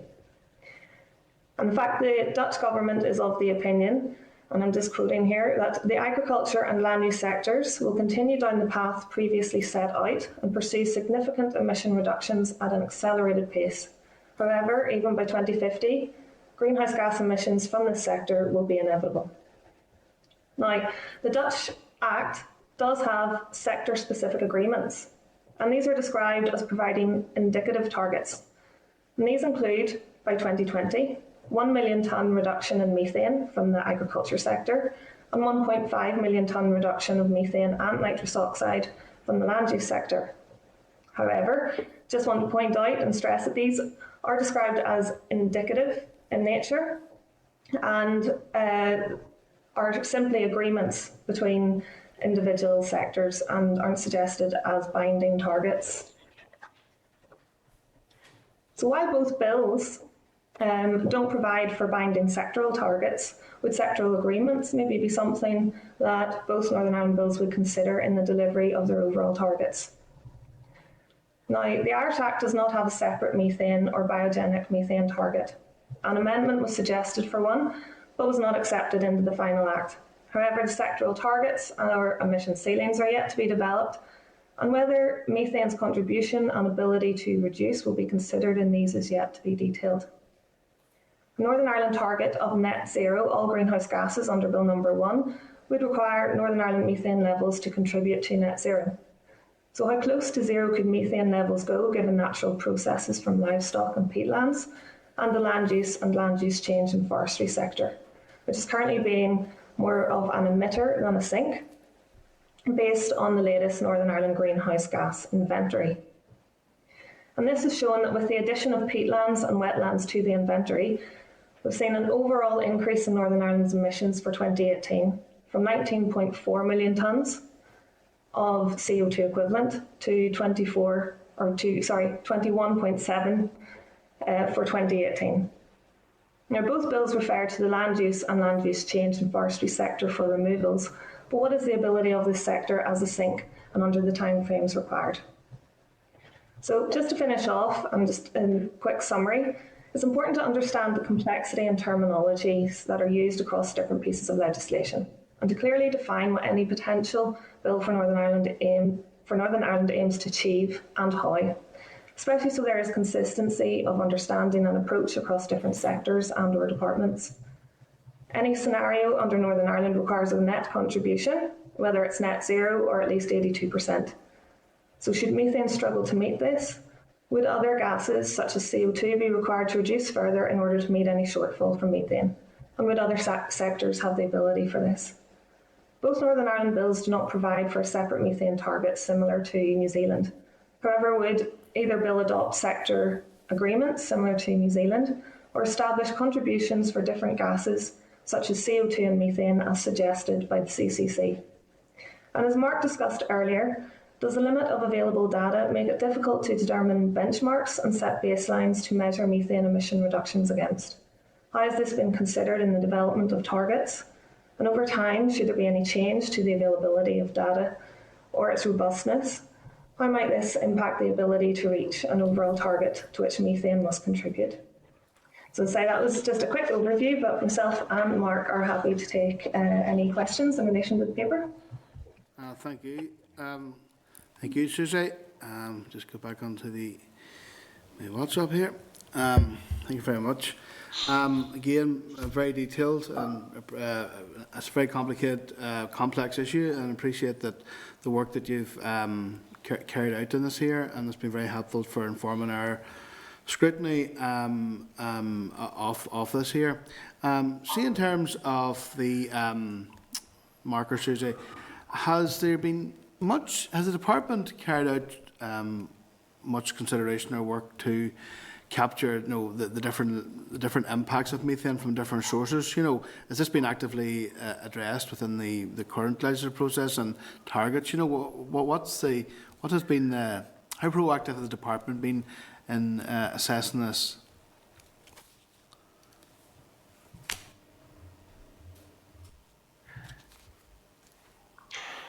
Chair, I maybe start there and Susie can chip in. That's actually one of the questions that we posed in the paper, because I think it would be useful for the department to state that. I mean, there is undoubtedly work going on, even in relation to AFBI and other locations, but I think it would be useful to know where we're at in terms of sources. I mean, Susie made reference, for example, to the fact that the stats were updated in 2018 to take account of emissions from bogland and wetland. That's an area, for example, we would like more detail around. So I think the reason we put the question in the paper was the fact that as we went through all of the data, we kind of became acutely aware, and I think the department are aware too, that to be making significant policy decisions without maybe knowing exactly the full detail of the baseline in terms of how much is being emitted, where it's coming from, and the differential impacts presents challenges. I did reference the IPCC fossil fuels issue, and I suppose the burning of methane in that regard from that source being more significant. But I mean, if you look just basically at the headline figure we have at the minute, it just appears agriculture is the big source. So the figure that we have might appear, for example, that domestic oil burning in boilers or gas appears to be a lower emissions target, but there's CO2 being created through the burning of that fuel. So that, at this point, doesn't appear to be captured in the statistics. So it would be useful to know if we can model that, or if we can actually enable that to maybe better tailor any responses or mitigations. Mark, see, in terms of the research you've been carrying out, given the fact that this region exports and effectively provides a lot of the food for Britain, which is a big part of the reasons why we do have higher emissions here, is there any indication from DAERA or the British government as to, them stepping up to their responsibilities to help address the issue here, given the fact that that we're exporters to that country? Have you seen anything about what approach any intentions of the British government in terms of investing in removal technologies or supporting the sector to reduce emissions? I suppose that's not to be considered, but I mean, I think the point is a valid one in the sense of a country looking at a region, or indeed even a whole country looking at itself as a net food exporter and saying, well, look, in the context of that, there are certain areas which we will not be able to make the same level of reduction as required. I mean, Susie mentioned the Dutch government. I have read commentary previously and pertaining to the Dutch government will say, well, look, we're a net food exporter to the rest of the EU. And in that context, there are other countries who are using the food that we produce who are reducing their targets if they went further. So it's almost looking at, the Dutch approach is almost saying, like, we're looking at this in an EU-wide terms, or maybe even in global terms, that food has to be produced and they're prepared to take that hit. In terms of the actual costing of that or making exceptions, Susie might be in a position to talk, I don't know, but it's not something I have looked at. Susie, have you any? No, well, really at the moment, that's one of the big questions is obviously around the costings, and not even just in terms of the costings, but the funding then that would be provided. And so again, there's still detail needed around that, but also really it's important to look at, in terms of the approaches that are used then to try and create the balance or the reduction target and the balance across all the different greenhouse gases collectively contributing to that. But the important part really is to look at the approaches that are maybe used for removal. And so, for instance, the CCC is referred to obviously carbon capture storage, and we understand that it's extremely expensive, but they've also highlighted that Northern Ireland as a location maybe is not ideal due to our lack of carbon storage facilities and the extra incurred costs of transporting. And also in terms of then, more specifically, if we're looking towards the agricultural sector, the adoption of different farming practices and the costs that are involved around those as well. So, I mean, we really haven't drilled down into the detail of that as yet, and that is something that with both pieces of legislation and even the Southern Act, there's a certain lack of detail around that yet, but hopefully once more detail around sectoral plans or emission ceilings down south come into play, there'll be more of an idea in terms of the approaches as well that are going to be used. Thank you, Susie. Claire? Claire? Thanks, Chair. Thanks again for the paper, Mark. And Susie, this is definitely one of the heavier ones I think that you've brought. There was so much in it, and it's so deep, it's so complex, and really shows you how interlinked and just the breadth of knowledge that we need to build still remains. And I think that quote you give us there, Mark, in terms of maybe we don't have a proper picture of methane emissions here, is absolutely spot on. I don't think that we've got a proper picture of very much here, and I think that's the whole problem. How can we build sustainable pathways if we haven't been recording an awful lot of the baselines and information that we do need? I think just again, and in the context that the UK has had the climate bill since 2007, and here we are sitting in 2021 in Northern Ireland still with an unclear picture of our emissions. But sorry, that was just a wee bit of a rant. But what data do we need on this?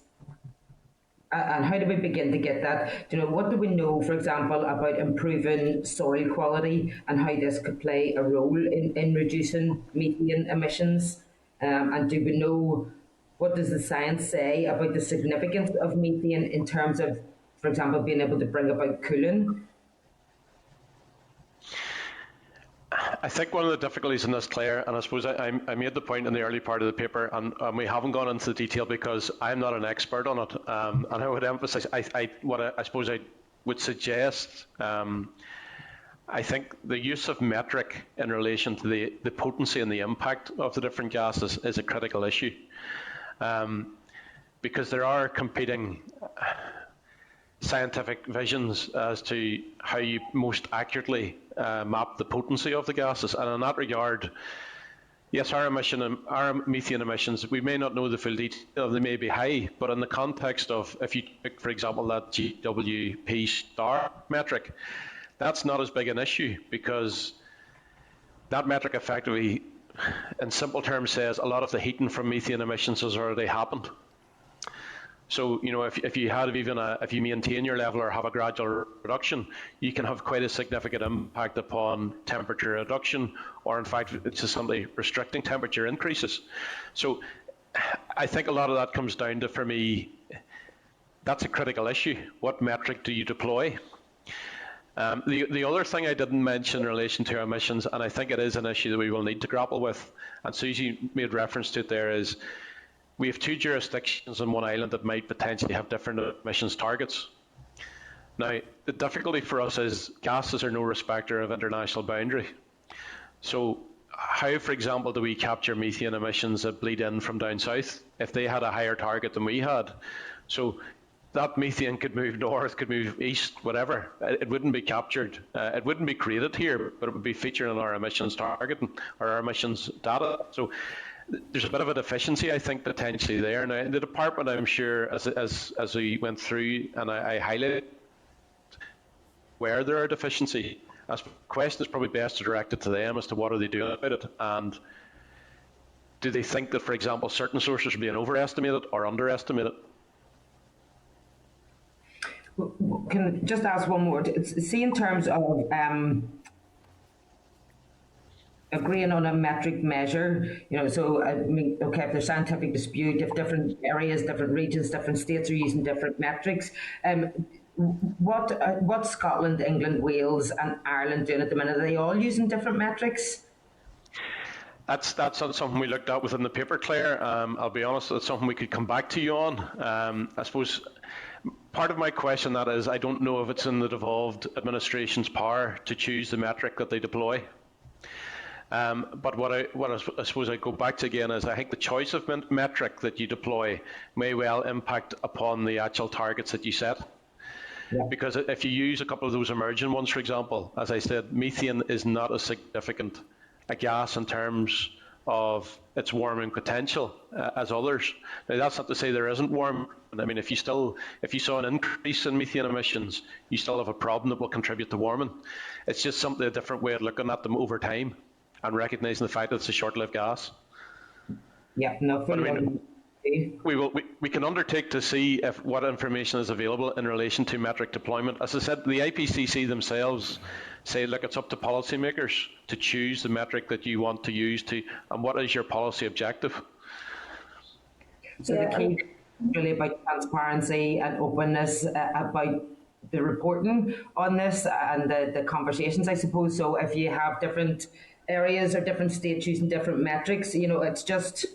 And I think that as the science develops, then you'll see something else appear in there as well, and different measurements coming. But it's about this and the transparency in reporting. Sorry, go ahead, Susie. Go ahead, Susie. On that note, a lot of the our reporting and the greenhouse gas inventory, it's reported then to the UK level as well. So same as Scotland and Wales. So.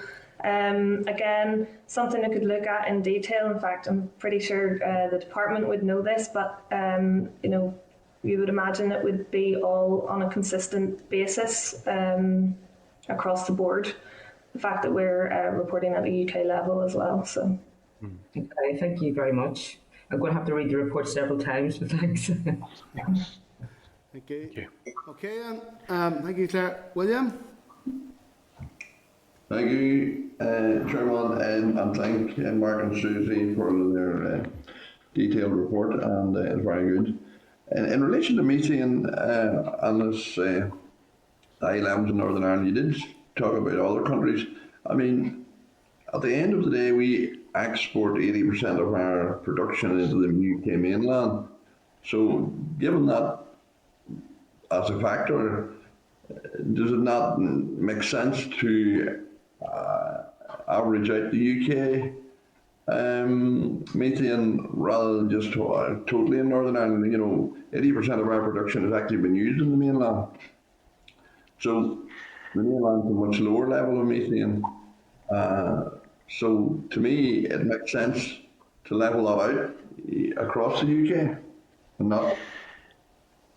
I think, William, your point, and it's similar to what I said to the chair earlier. I think, yes, I mean, you could construct an argument that a food-producing region is always going to have a certain level of emission if it is a net exporter of food to, either another part of the country it belongs, or indeed to other states that it may be a part of, as I mentioned the Dutch example.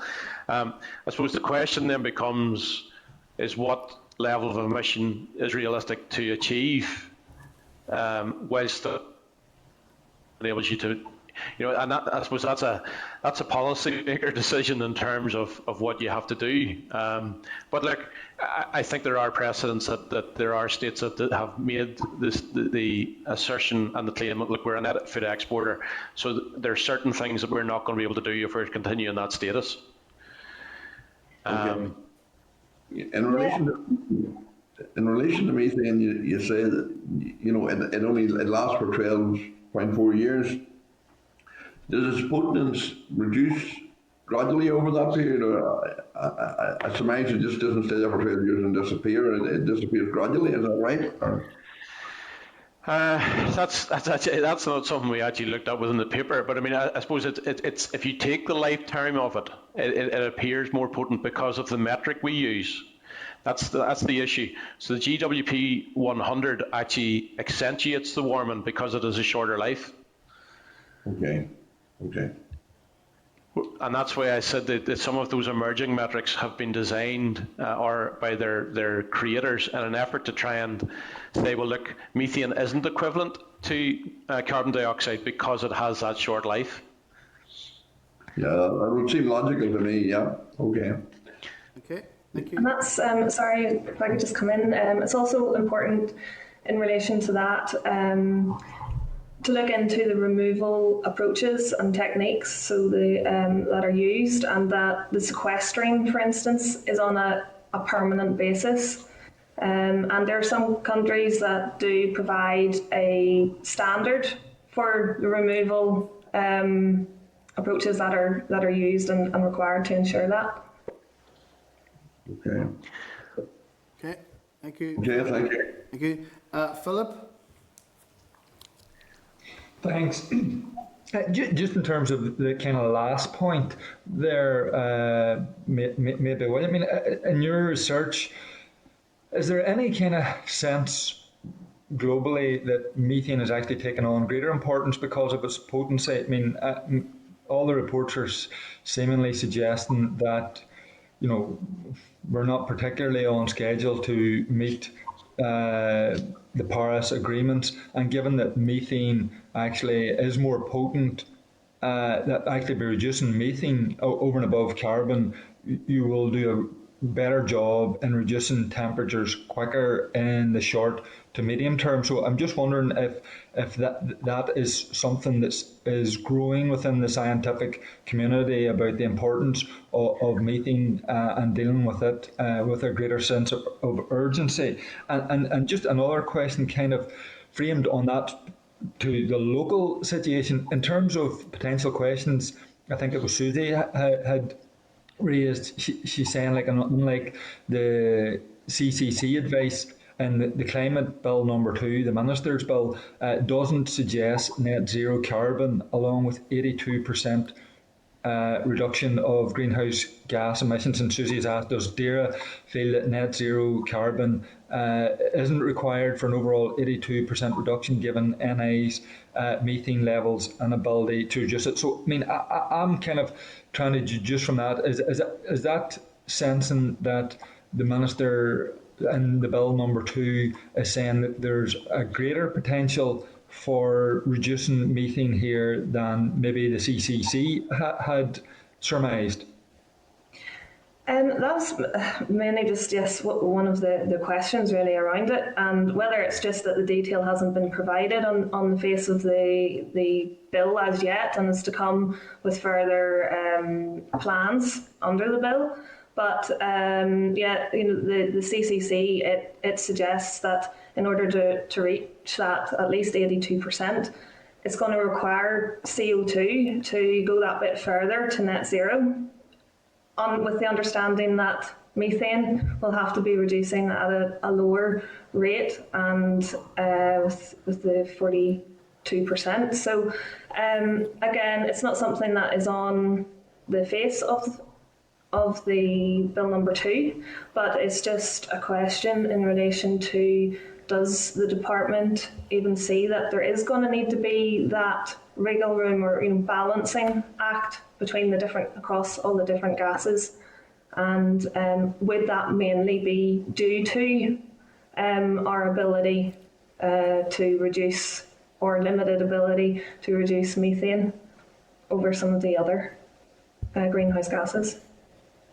Okay. And on the issue of the global importance of methane, was that something that was encountered, that it's actually something that's becoming increasingly more important? I think, Philip, I would say in relation to that, when you and I read the IPCC 6th report, which took some time. Look, the evidence that they are dealing with and they're presenting and that scientists are dealing with is emerging all the time. It's difficult, I suppose, to make it a definitive assessment at this point. I think there's a general acceptance, as I referenced in the paper, that a lot of this depends on the metric that you use. So the potency or the impact of a gas can be significantly different depending on whether you use the GWP 100, GWP 20, whether you use the CGDP. So, I mean, I think that's one of the challenges for policymakers, is to try and work out what it is that they actually want to achieve. I mean, I'd mentioned that GWP star metric. That does envisage that if you cut emissions of methane, that you will actually see cooling.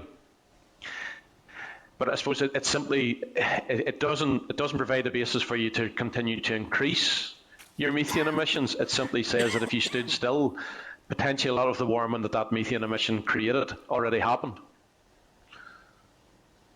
If that makes sense. And like I want to emphasise, I'm not an expert in these, but I do think, as I looked at it and I read it, I do think as a committee you would probably benefit from expert input on those very specific metrics, because those do have a massive impact upon the policy objective that you're trying to achieve. Yeah, I mean, and I should have said the paper is really, really good in terms of providing us as a committee with questions that hopefully we will follow up on in terms of the department and helping us assess either or both bills. I mean, one thing you probably didn't do, and I'm not sure if you can do it, in terms of, like, for example, the Netherlands example, where they have a target of reducing methane by, I think it's 1 million metric tons. I mean, have they got as far yet as developing the policy, as we're talking about here, objective, how they plan to do that?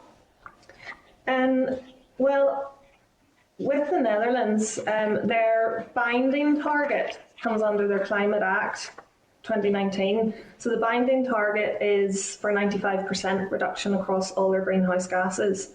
Now, anything else under that comes under their climate agreement, and that's where it sets out the sectoral agreements. So again, those sectoral agreements, so the 1 million tonne reduction across the agriculture sector, the one I think was 1.5 million tonne with the land use change sector, and that was for methane and nitrous oxide.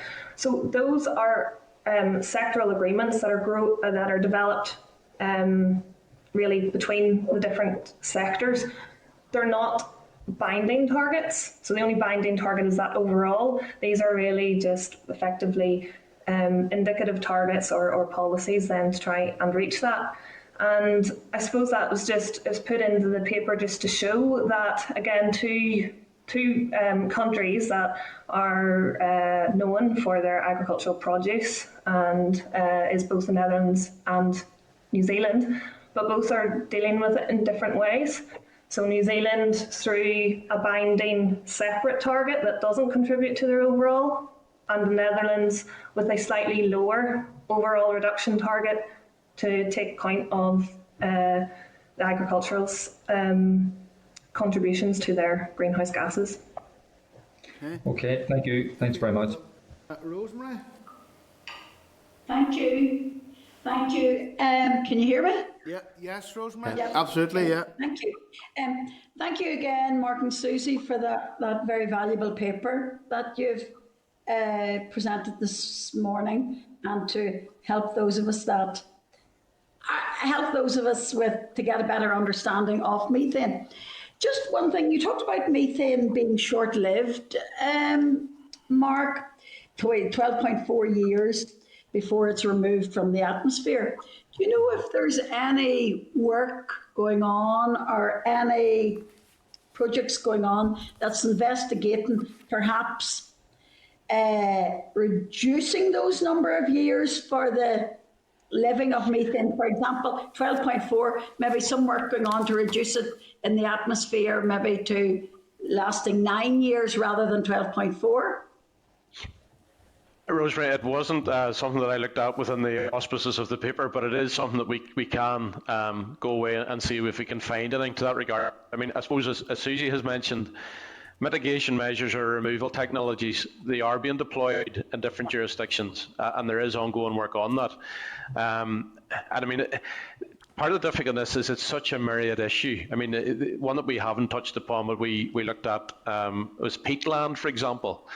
We reckon some of our actual increase in emissions was due to the fact that bogs and peatland were factored in. So if you take the likes of our peatlands here in Northern Ireland at the minute, we don't have they can be either a sink for methane or an emitter of methane, but they can equally be an emitter of methane and at the same time a sink for CO2. So it's the interrelationship of all of these gases in terms of what your options are for removal or mitigation is one of the challenges. But look, I can undertake to go ahead and see if I can find anything pertaining to any actual work to try and reduce the lifetime. I mean, you will be aware, you've heard initiatives such as like feed, changes to feed in an effort to try and reduce the emissions from ruminants. Yeah. Are we doing anything in relation to land use? How could we improve our soil to make our soil more of a net sink? What about landfill? We have a source there as well. So it's such a complex and wide-reaching issue that it wasn't really within the bounds of the paper, but I wanted to go ahead and look at that for you if I can find anything. Great. And just looking at the methane again, the different methane produced by the different sources and the different warming potential, has any work been done in Northern Ireland in relation to that yet? Again, I suppose the reason was maybe a get out of jail for me was I put it as a question in the paper because I didn't spend a lot of time looking, but I'm equally not clear as to whether that is ongoing, and I suppose that's the reason I put it as a question to the department. The first being, could we use a different metric? And secondly, are we? Right. Okay. But as I said to other members, I think that the actual choice of metric has an impact. Yeah. So, okay. Thank you. Thanks, Mark. Okay. John? Chair, it's okay. The question in relation to metrics has been covered. And the other thing just to comment is to thank Mark and Susie for the report. And without saying it brings more questions and answers, because that's what it's entirely intended to do. I think it's brought forward some very useful questions for discussion with DAERA on the peatland strategy, for example, which my understanding is closed recently, in recent days in fact, and other policy developments. Thank you, John. And Claire, you're looking in there? Yes.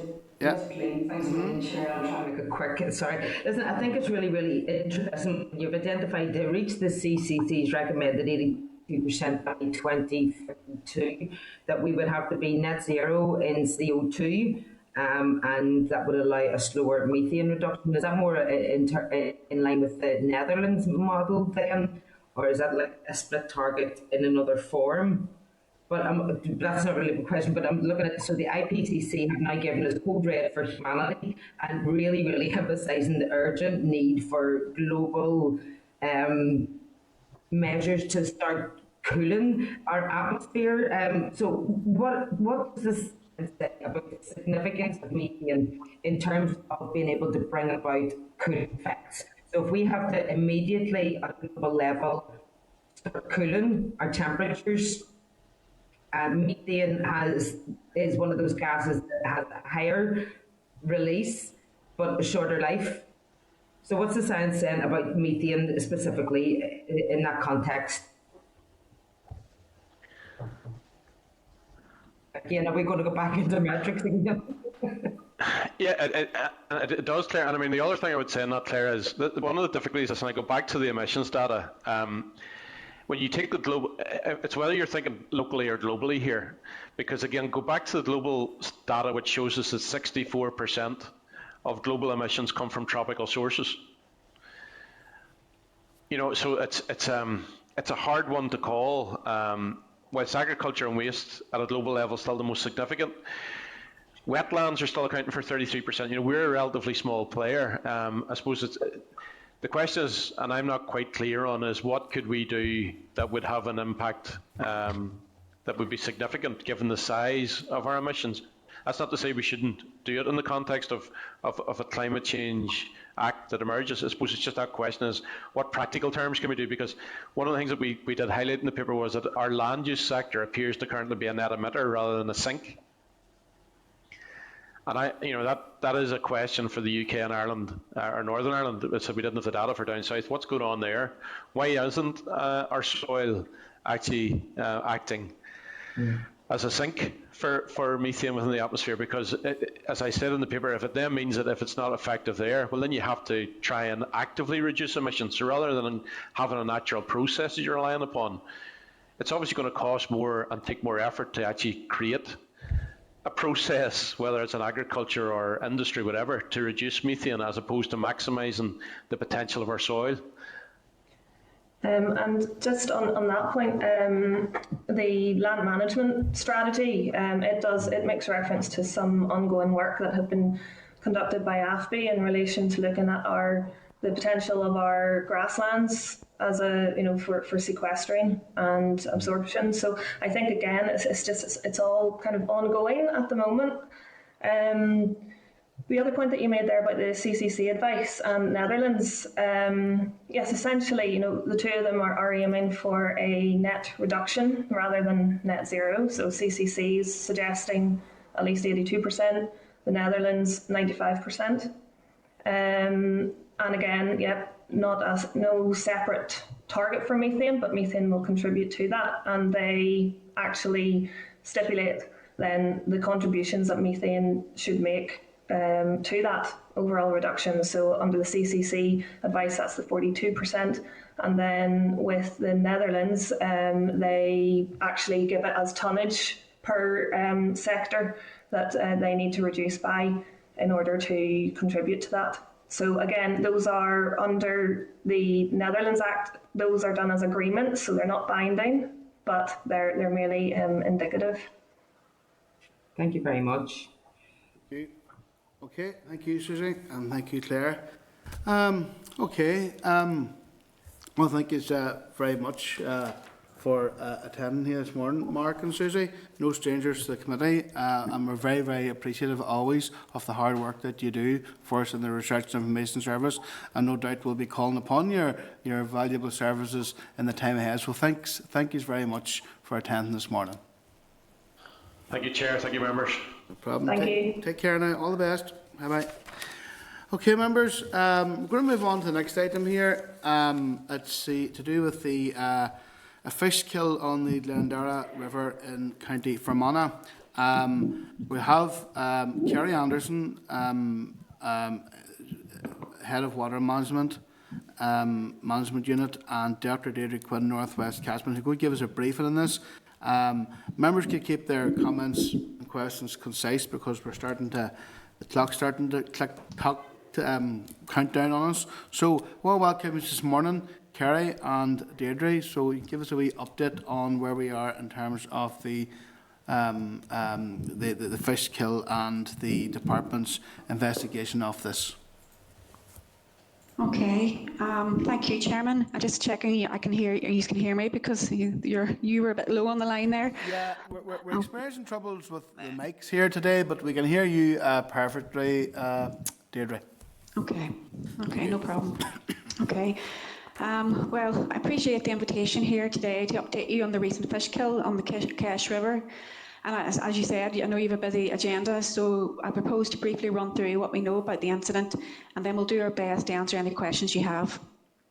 I would just ask that you bear in mind that this is an ongoing investigation and it may result in some criminal proceedings, so some information at this stage is still sensitive. Okay, on Wednesday the 1st of September at 19:45, a report was made to the Northern Ireland Environment Pollution Hotline of dead fish on the Kesh River, approximately 1 kilometre downstream from Ederney. The on-call water quality inspector for the West was tasked to the area and arrived on site at 20:45 and confirmed the reported fish kill. The duty emergency pollution officer was also in attendance. An investigation began to try and identify the source, and work continued on site to 22:30 when it was concluded that no immediate source or pollutant could be traced.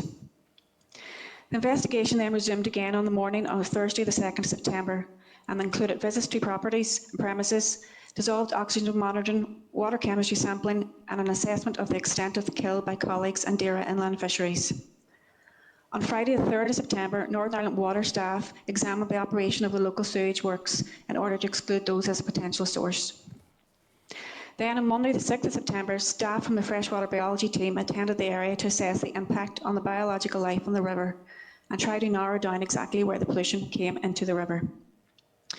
So far to date, DAERA Inland Fisheries have confirmed that the number of fish mortalities occurring as a result of the incident were 1,899 trout across all age classes and 576 salmon up to 2 years old. The kill has impacted on the fishery for approximately 4 kilometres of the river, stretching from 1 kilometre downstream of Ederney to Kesh village. However, within this impacted stretch, live fish were also observed over a distance of 1 kilometre, approximately 400 metres downstream of Mullockmore Bridge on the Kesh River.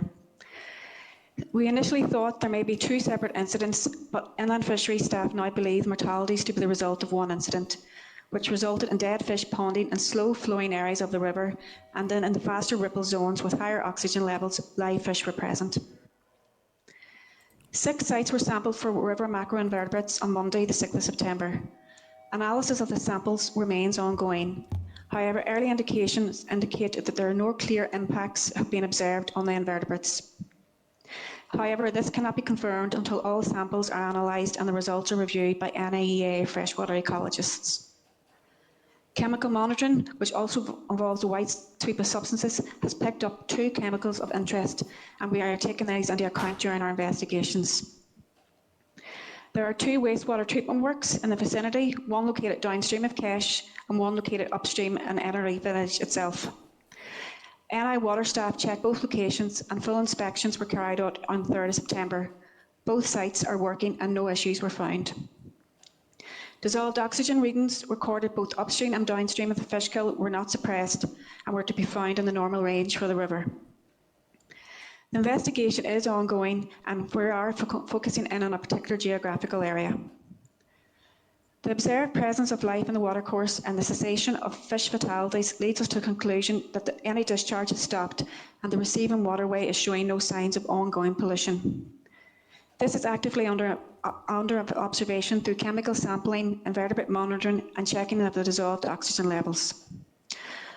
Chairman, that concludes my brief summary on what we know to date about the fish kill in Kesh, and we are now happy to take any questions on any aspects of the briefing. Thanks. Thank you very much, Deirdre, for coming here this morning, and Kerry as well.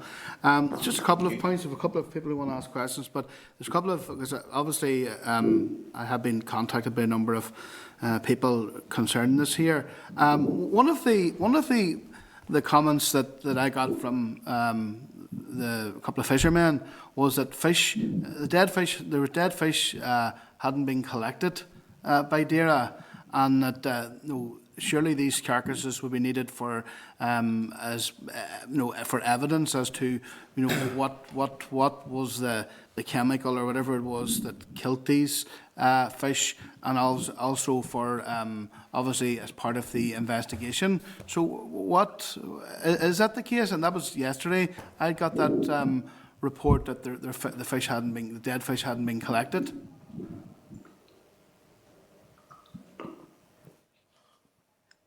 Sorry, Chairman, you're very, very low there, but I'm gathering what you have asked is that why haven't the dead fish have been collected, is that correct? Yes, yes. Okay.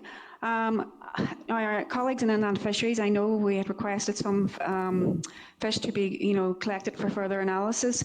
However, I don't have that information at hand, and I would need to go back and see what exactly was lifted. Kerry, I don't know if you can maybe elaborate anything more on that one? Yeah, normally we would have an arrangement that obviously it's important for our colleagues in inland fisheries to actually do the counting and make sure we know the sort of numbers of fish that have actually been killed. And then sometimes there's an arrangement with local clubs to actually remove them from the water. I'm not sure what happened in this particular instance, but that certainly is something that's happened in the past, Chair.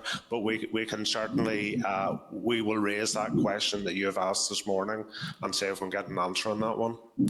And obviously, I'm picking up that you believe that this was like a chemical discharge of some description. Have you identified what chemical this might be and the impact it might have for both the water invertebrates and for human health?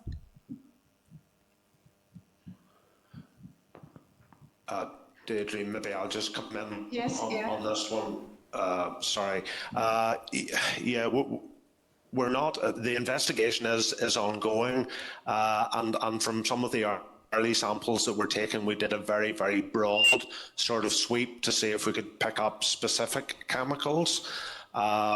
We don't actually have levels as such. Now, more samples came into the laboratories this morning for analysis. This kill is actually really strange because normally you would expect to see the invertebrates being suppressed or being killed as well. And the fact then that we've had sort of dead fish, living fish, dead fish, it's a really strange incident, and that's why the investigation is ongoing and you know, to try and determine exactly what has happened. And before we move around, then, is there any broader assessment as to what impact this might have on the Lough Erne and the Erne water system? So in terms of fisheries, obviously, you know, the pollution event will have an immediate negative impact on numbers of trout, obviously returning up to the river to spawn at this time of year. And as a consequence of that, then there will be lower juveniles moving back into Lough Erne. As to the extent of how much of an impact it'll be, one is uncertain because there could be already trout already up in the system. There may also be trout here, you know, sitting ready to move up. But, you know, research has shown that, you know, especially on trout populations, that you know, after a pollution event, they normally return to pre-kill levels within 3 to 4 years. And Chair, I suppose just to add to what Deirdre said there, you know, the positive is that the impact on the invertebrates does not seem to have been severe. So at least there is feeding for fish in the river as well. And we should get recruitment from Lough Erne itself and actually from the upper reaches of the River Kesh as well. Thank you. Okay, I'm going to move around here. John? Chair, thank you. Can I thank Kerry and Deirdre as well for their report? I'm hoping they can hear me okay because we appear to be having some problem with the volume. My question's on the Erne because that's the agenda item. I could easily replicate my question for a similar incident just days before the Erne incident at the 3 Mile Water in Newton Abbey, and I'll be dealing with that separately as well through questions in the Assembly. But I'm looking at the timeline around the Erne issue, and I've dealt with issues in relation to this before. In November 2016, the media was reporting there were 130 pollution incidents a year reported on the Erne system. In October 2019, there was media coverage of solid sewage being released from a public facility owned by Northern Ireland Water, and an open admission at the time that that facility wasn't properly screened to deal with such debris. Can I ask what additional resource, either since 2016 or 2019, has been dedicated to this area to try to deal with these pollution incidents?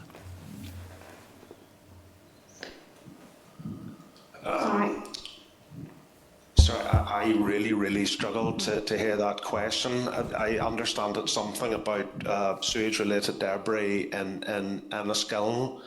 but I really struggle, sorry, just to hear what that question was. Can you, Kerry, hear me any better if I go a bit closer to the mic? We're having problems here today with the volume. Can you hear me any more clearly now? That sounded a bit better, John, yeah. Okay, I outlined, and I can send you details of them, two reports of previous incidents. One summarising the number in 1 year as 130. The other one, an incident of solid sewage being released into the Erne system. What I'm asking, the dates of the incidents are November 2016 and October 2019. There's ample media coverage that could be checked. The question is, what additional resource has been dedicated to the area since either of those dates to try to deal with the pollution problem? I sort of lost you again, but I sort of picked up some words, so maybe if I can try and join those words together. You're sort of asking about, do we have a dedicated resource on the Erne to respond to pollution incidents? And yes, absolutely we do. We have 3 staff based at Castle Archdale, and they look after the Erne. Well aware of the issues regarding the sewage infrastructure around Enniskillen, and Northern Ireland Water are doing work to try and bring about a scheme to sort of resolve those particular issues, and I think it's going through an appraisal for funding at the moment. I'd need to get you further specific details on that one, but it is an issue that we're aware of and NIW are certainly aware of. Thank you both, Chair. Given our sound problems, I won't go back for further information, but it would be useful if we could perhaps seek, given the obstacles we faced here with sound, the information. First of all, I can copy over some information in relation to the question and then seek the response in writing. Would that be suitable? Okay. Thank you. See, just we'll move around to Rosemary. Rosemary? Can you hear me? Yes, we can, yes. Thank you. Thank you very much for that information on Kesh River. You may or may not know I live beside it, and obviously I've had quite a lot of representation in relation to this fish kill. There is, just to reiterate, there is concern that these dead fish are still in the river, polluting the river. And there is concern and questions being asked why nobody is taking on the responsibility for removing these dead fish or trying to remove the majority of them. There is that response, that question I'm hearing quite a lot of. Secondly, yes, I was aware that a lot of the invertebrate have not been impacted upon with this pollution incident. And thirdly, what plans have you got to perhaps support the local fishermen and support the ecology of this, to improve the ecology of this river again following this pollution incident in relation to restocking it? Maybe I'll start and then Deirdre can follow on. The dead fish in the river, Rosemary, look, as soon as this is over, I'll make some calls and see what's actually been done about that. I've noted your comment on the invertebrates. Normally, if we have a fish kill, it used to be that we would go in and restock. The scientific thinking now is it's better to do some reinstatement works to maybe the physical sort of aspects of the river rather than introducing new stock into it and let nature then take its course. But we'll have to see where we get certainly on the investigation, because to get money to do that, we'd need to get our polluter, and then would need to have an award of costs against them. But certainly, as I say, the thinking now is not restocking. The positive is that there will be stocking from the Erne itself, and indeed from upstream of the incident as well. Oh, okay.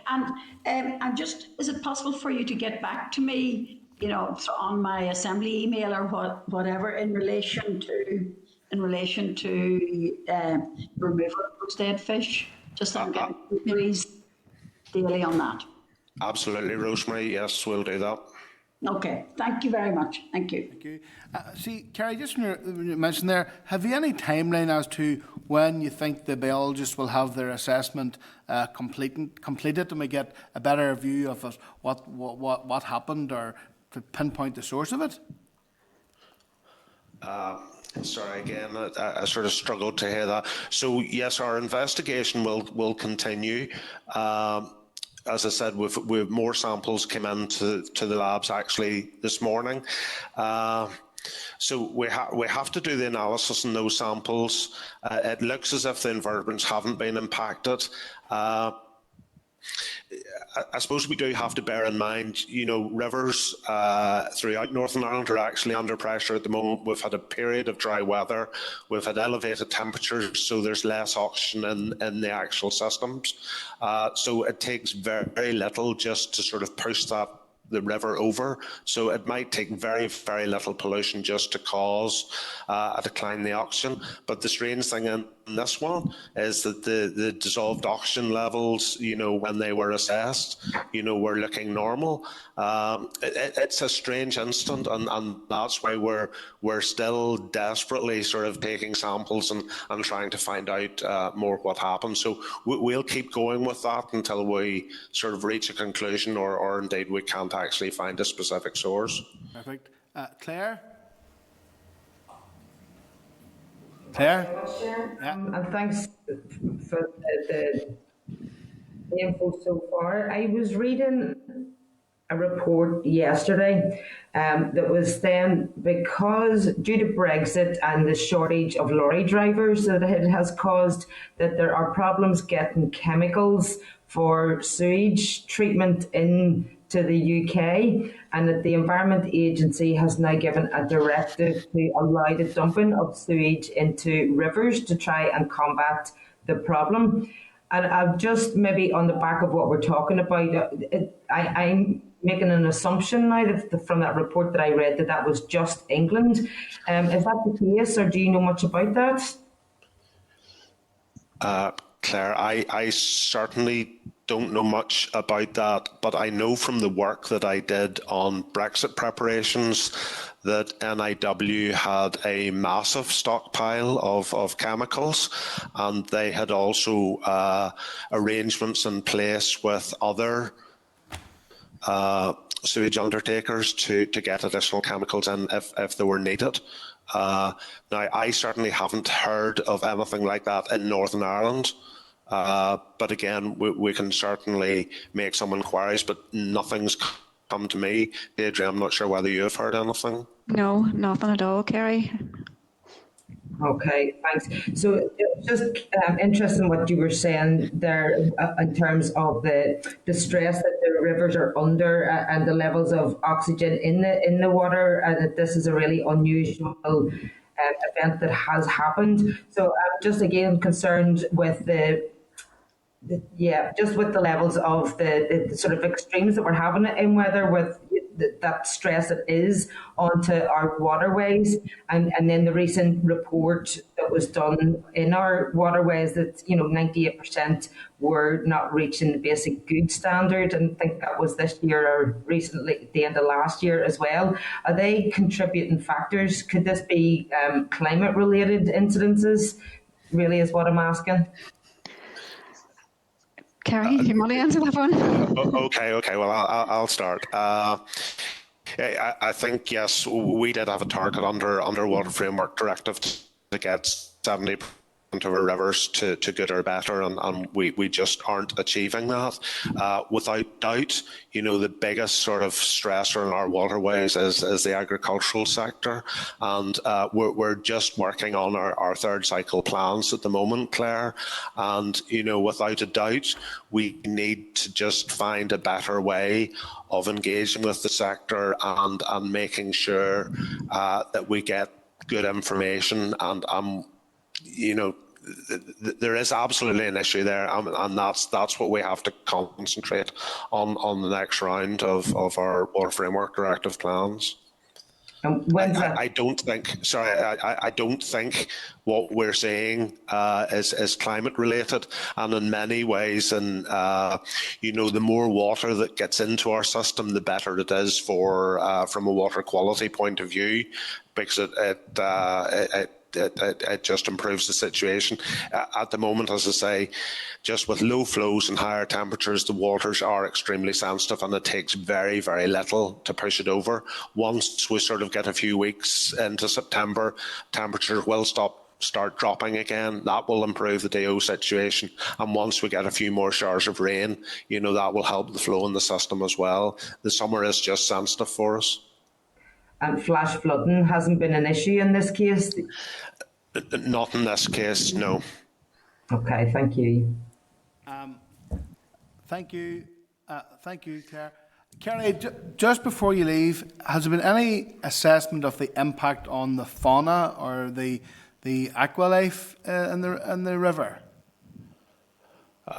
Well, I suppose that the assessment there was our biologists going down and looking at the invertebrates. So that's their assessment. That work is still ongoing to analyse the exact samples, but preliminary information that we've got back from them is that the invertebrates were not impacted.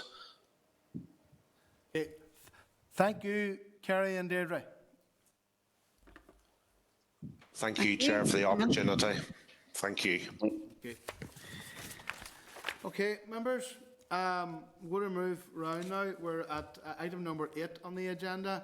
It's a written briefing, Agriculture, Commodities, Coronavirus and Support Scheme number 2. Page 41 in your pack. The committee last considered the SR at the committee last considered the SR at the meeting on the 29th of June, at which stage no issues were identified and the merits of the policy. The SR is subject to negative resolution come into operation on 27th of July. The purpose of the SR is to provide financial assistance for the pig producers, sheep producers in respect of wool, and certain potato producers who have suffered financial loss as a consequence of COVID. The examiner says rule does not yet provide her report in the SR, therefore members will be agreeing subject to outcome of the SR. Okay, members, I'll put the question. Committee for Agriculture, Environment and Rural Affairs, consider SR 2021-186, Agriculture, Commodities, Coronavirus, Income Support Scheme number 2, NA 2021, and subject to the Examiner Statutory Rules report, there's no objections to the rule. Okay? Get a nod. Okay, thank you, members. Okay, members, item number 9 on the agenda. The Agriculture 2017 North West Area Flooding Income Support Scheme NI 2021, page 53 your packs. The committee considered this SR at the meeting on the 29th of June, at which stage no issues were identified with the merits of the policy. The SR is subject to negative resolution and came into effect on the okay. The purpose of this statutory rule is to provide for income support payments to be made by the department to producers who in 2017 made force majeure applications and area-based scheme applications for land for which they have suffered financial loss as a consequence of incomes forgone and or land restoration costs as a consequence of flooding and resulting landslide due to rainfall caused by Storm Lorenzo on 22nd of August to 23rd of August 2017. The ESR has not yet provided a report. Therefore, members are again subject to outcome of the report. Members content if I put the question. Committee for Agriculture, Environment and Rural Affairs considered SR 2021-187, the draft Agriculture 2017 North West Area Flooding Income Support Scheme 2021, and subject to Examiner Statutory Rules report has no objection to the rule. Okay. Okay. Number 10 is the written briefing. Statutory instrument the trade in endangered species of wild fauna and flora. Council Regulations EC number 33897, Amendment number 2, Regulation 2021. The papers are at page 64.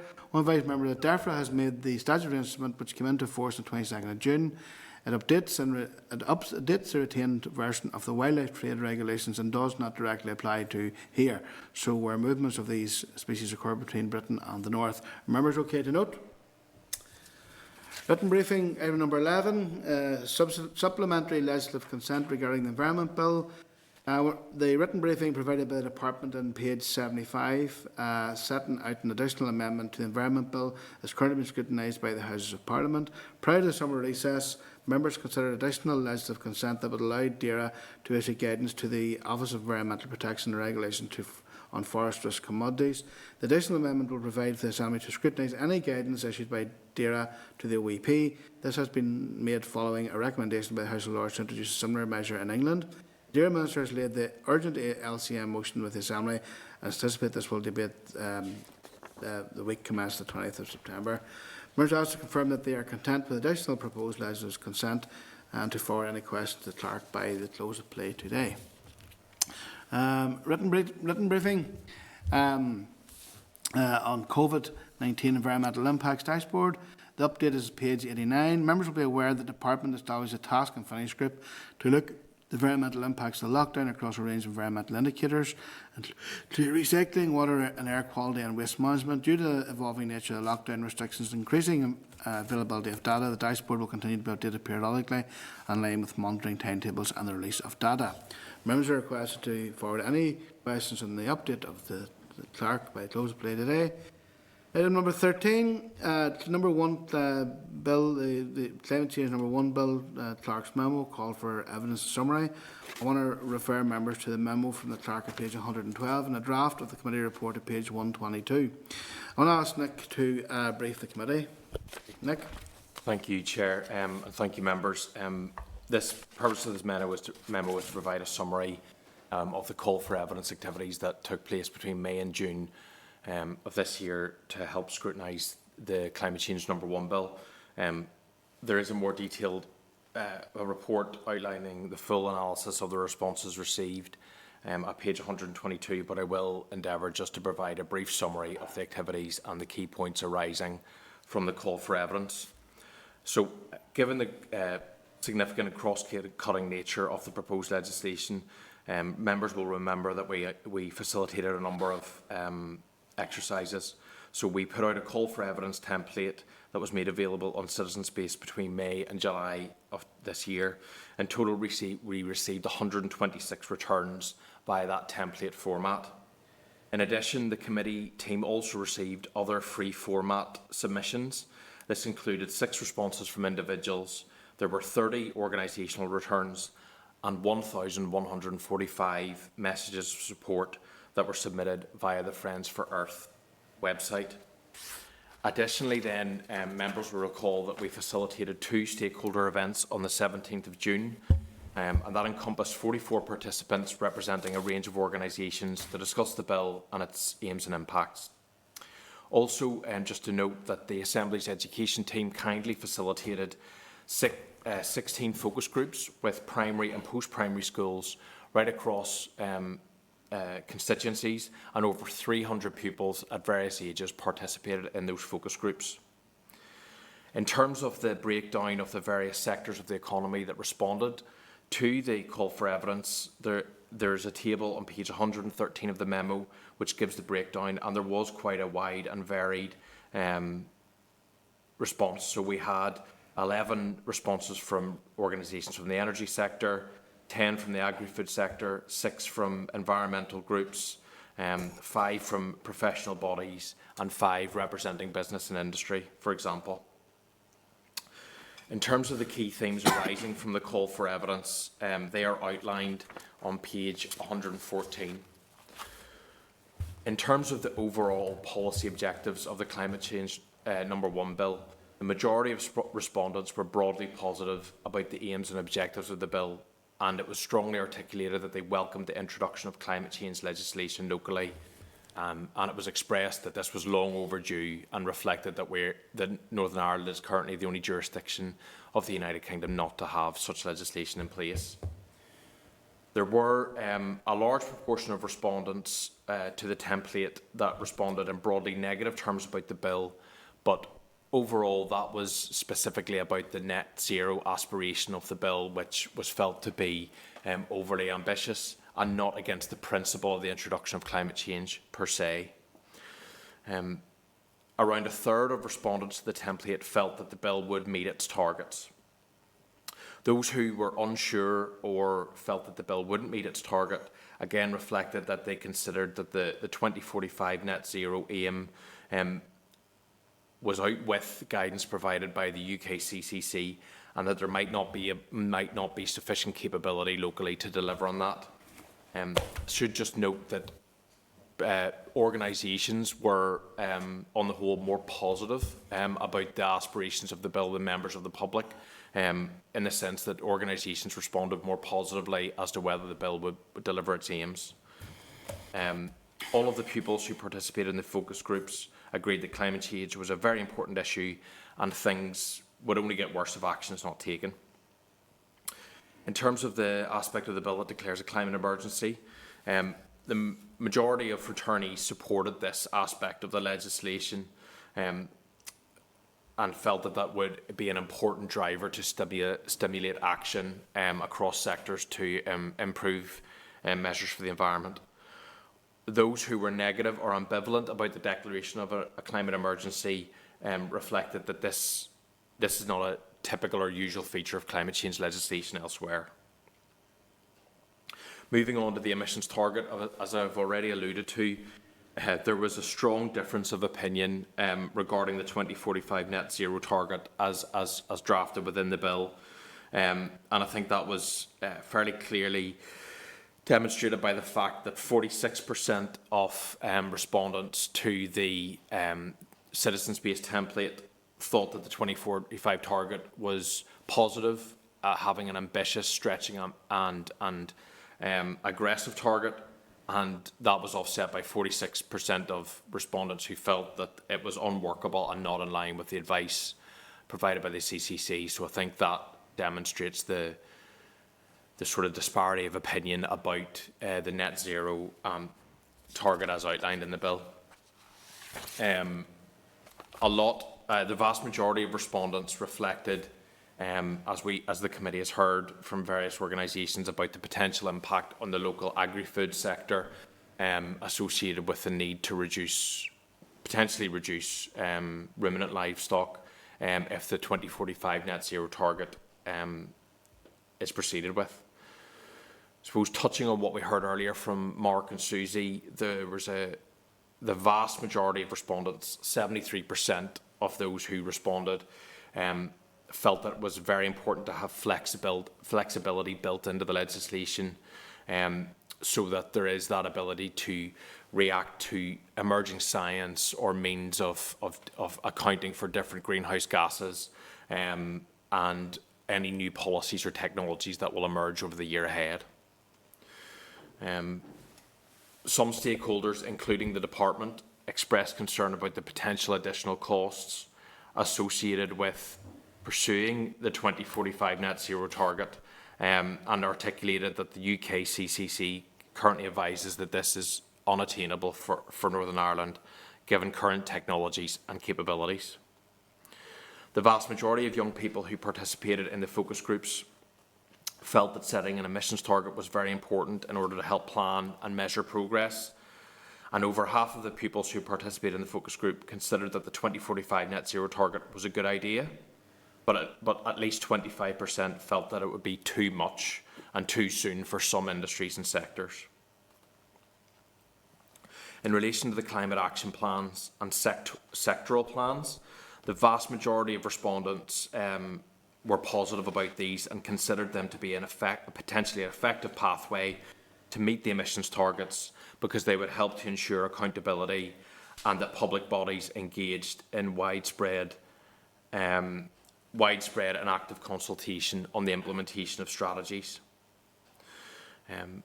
Some of the specifics then with regards to climate action plans, there were 20% of respondents specifically noted the biodiversity targets, which are currently drafted to form part of the climate action plans, and felt that this was a positive and welcome addition and inclusion in climate change legislation. I suppose, on the other hand, some organisations reflected that that might be out with the scope of the bill, but nevertheless it was highlighted by a number of respondents as a positive aspect. There was widespread acknowledgement that there will be a differential impact on different sectors of the economy in terms of their ability to reduce carbon emissions, and a recognition that some industries may be able to go further, faster than others, in order to move towards whatever net emissions position is reached. Again, a strong theme emerging from multiple respondents was potentially the significant challenges for the local agri-food sector, and it was strongly advocated that this sector in particular would require support in the move of a just transition towards a more eco-friendly society.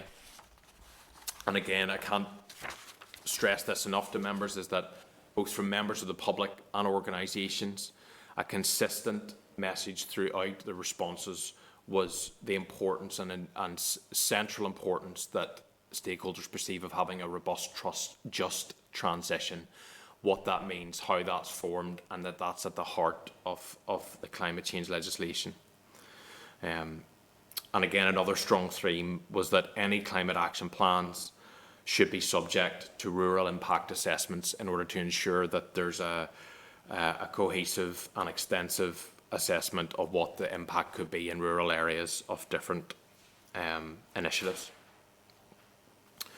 In relation to the Climate Office for Northern Ireland, there was broad support for the establishment of an independent office and commissioner, and it was felt that having independence would facilitate good governance and the ability to hold government departments to account, so long as the commissioner had adequate and appropriate powers.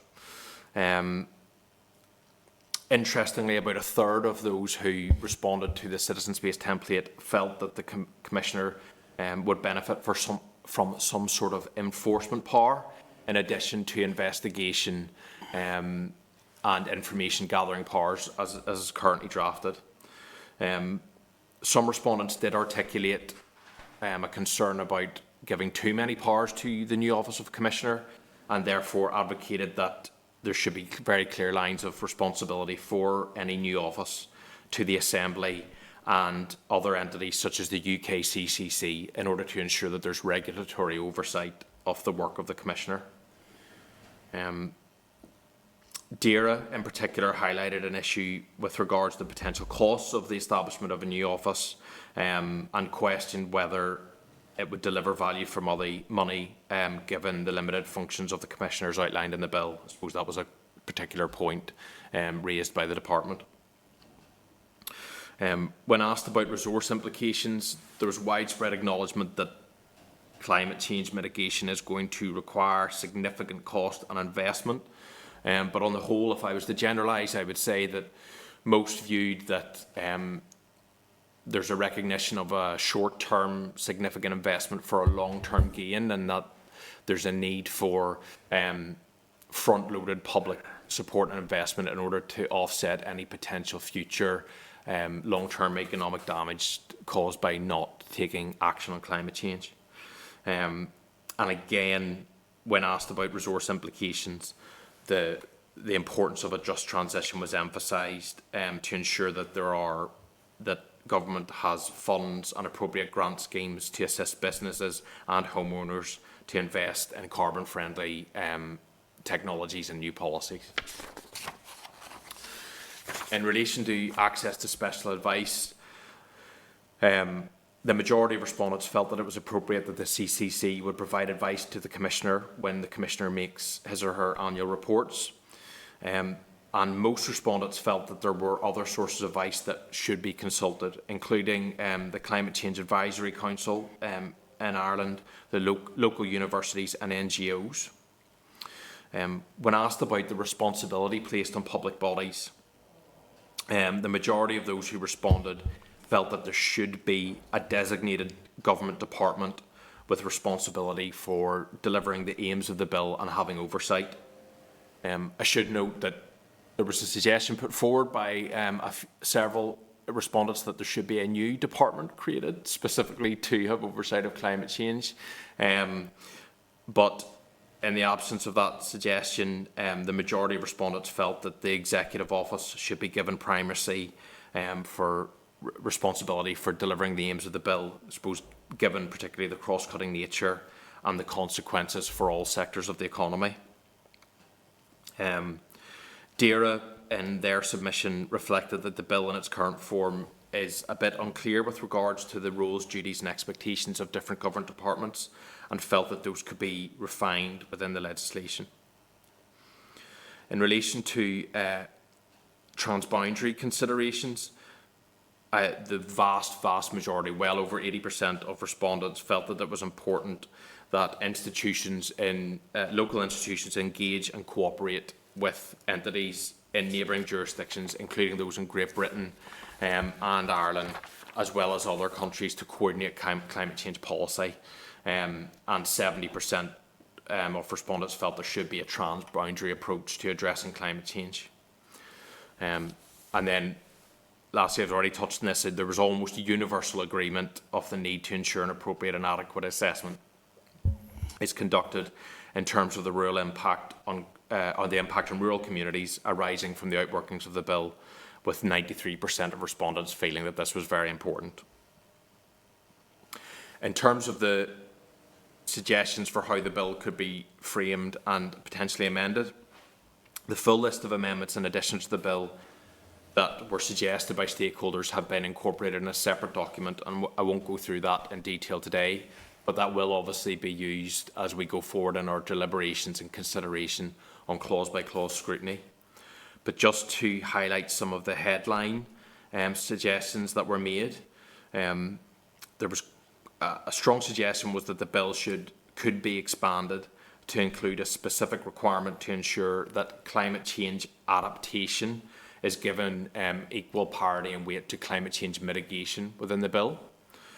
There was also a strong suggestion of imposing specific duties and responsibilities on public bodies, for example, such as local councils, to report on their climate change mitigation and adaptation measures. And members may recall that there's a similar obligation outlined in Scottish legislation.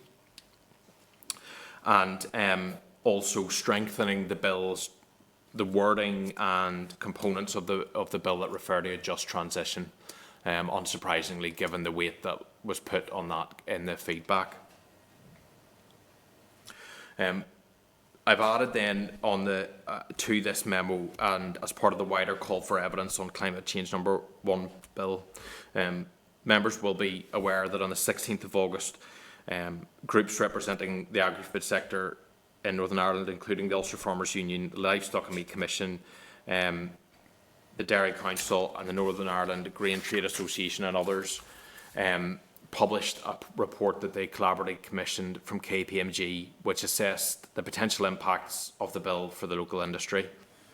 And that report specifically looked at the economic impact that could be manifest if the 2045 net zero target was pursued. So the analysis conducted by KPMG used the Climate Change Committee's tailwind scenario, which was their most ambitious emissions projection for 2045 in the 6th carbon budget, and accelerated the trajectory of future emissions under that target by 5 years in order to give a projection of what the emissions account could be in 2045. That projection was then measured against the UKCCC's baseline or business as usual pathway to facilitate comparison. So I just wanted to note that, because the comparison was against the business as usual option as opposed to the CCC's balanced pathway. Just wanted to highlight that to members. So unsurprisingly, the report suggested there could be a widespread detrimental impact on the local sector if the 2045 net zero target was pursued, suggesting that there would be a residual greenhouse gas emissions account associated with agriculture of 1.2 million tonnes of carbon dioxide by 2045, compared to 6.4 within the baseline scenario. they estimated that only around 8% of the required emissions reduction could be facilitated through efficiencies and improvements in technology, with the vast bulk of the reductions coming from reducing livestock numbers. It projected that beef, cattle, dairy cattle and sheep herd numbers may have to fall by around 86% from 2021 levels, with an 11% reduction in pig and poultry livestock. And on those projections, given the composition of local farms, with the vast majority being small family-owned holdings with very slim profit margins, the report projected a very serious impact on the viability of farms, many farms associated with that fall in livestock numbers. The report projected that should those herd reductions manifest, it could lead to a decrease of operational farms in Northern Ireland by over 20,000, with beef and sheep farms in less favoured areas being most profoundly impacted. And then on page 120, the memo outlines a table which demonstrates the projected economic impact as outlined in the KPMG report, which estimates that there could be just around £1 billion worth of fall in economic output from the local agri-food sector should the net zero target be pursued in 2045 compared to economic output in 2021. So I just wanted to take that opportunity to include that KPMG report as part of the wider assessment of the Committee's Call for Evidence on Climate Change No.1 Bill. In relation to next steps, in terms of the call for evidence, the committee team is required to publish all of the responses that it has received thus far. And of the 126 returns that were made via the Citizen Space template, we had 10 specific requests for submissions to remain confidential. Now, the convention is that responses are generally published unless there's a clear rationale for not doing so. So today the committee is asked to consider whether it is willing to grant the request for those 10 returns to remain private, and if so, the committee team will proceed to publish the rest of the responses. In relation to further evidence gathering activity, we have the following stakeholders scheduled to attend the committee in the coming weeks to give evidence on the Climate Change No.1 Bill. Obviously, this morning we've heard from FSB. Next week we have the Northern Ireland Local Government Association and the Chartered Institute of Waste Management. And then on the 23rd we have representatives from the Environmental Justice Network and Professor Kevin O'Connor from UCD scheduled. So members are asked to consider if there are any other organisations from which they would like to seek a briefing in relation to the Climate Change Bill, or happy to take any further questions on that summary of the call for evidence. That's great.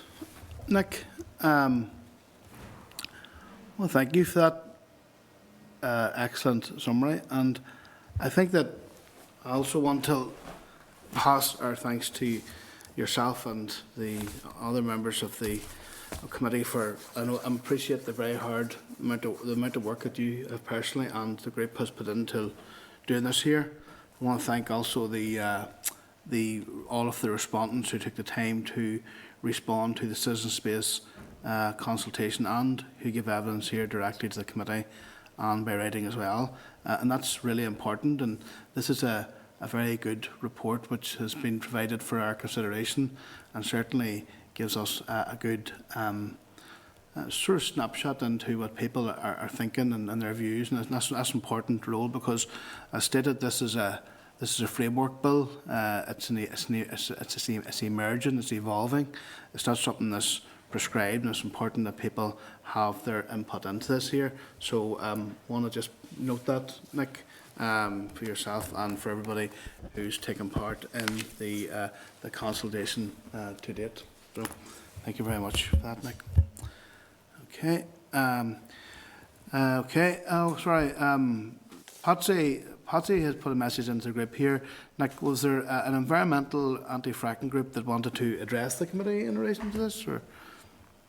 Yes, indeed, Chair. So I suppose just for the benefit of all members, so obviously whenever we were scheduling oral briefings, we had multiple requests in from numerous organisations and entities to provide really seeking the opportunity to come before the committee and provide oral evidence.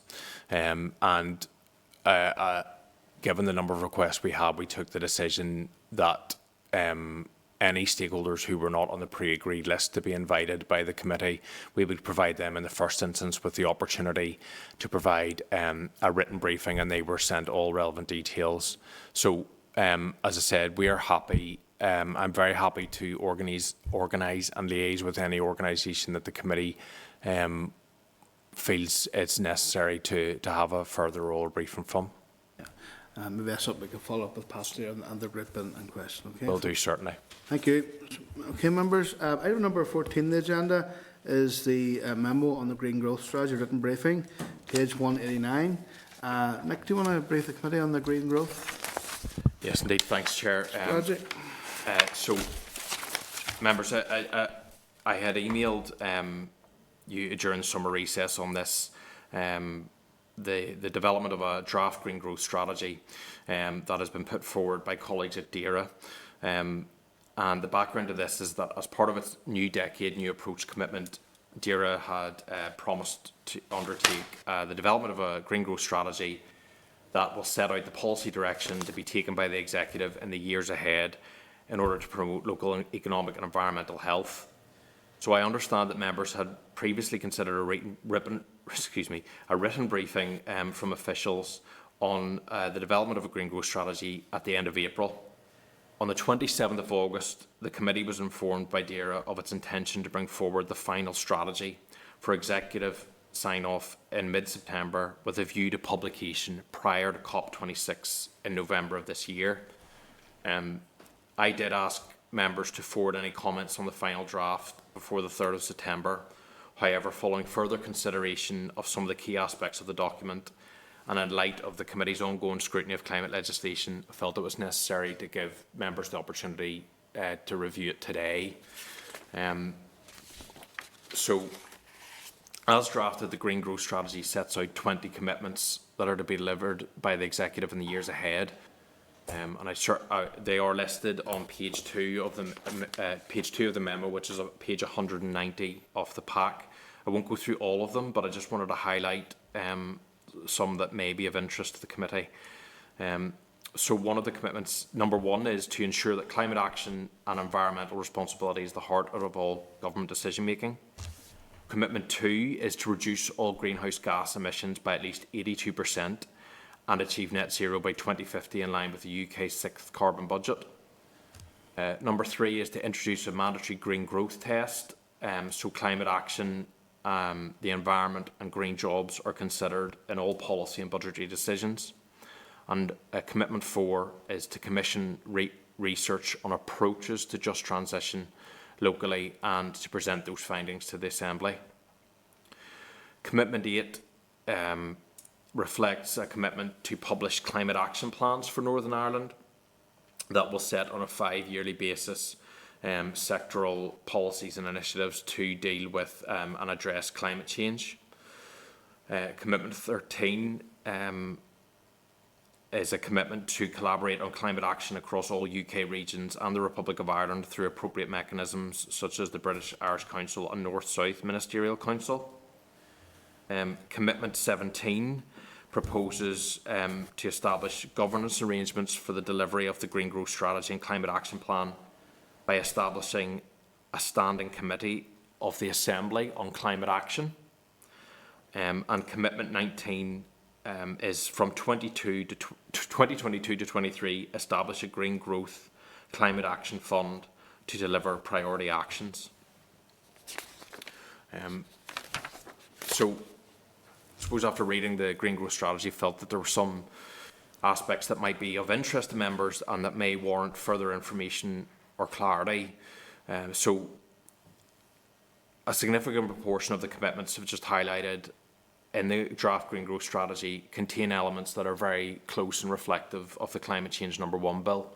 So, for example, the proposal of the development of climate action plans, the commitment to commission research on the delivery of just transition, and collaboration via the North-South Ministerial Council on cross-jurisdiction issues in relation to climate policy.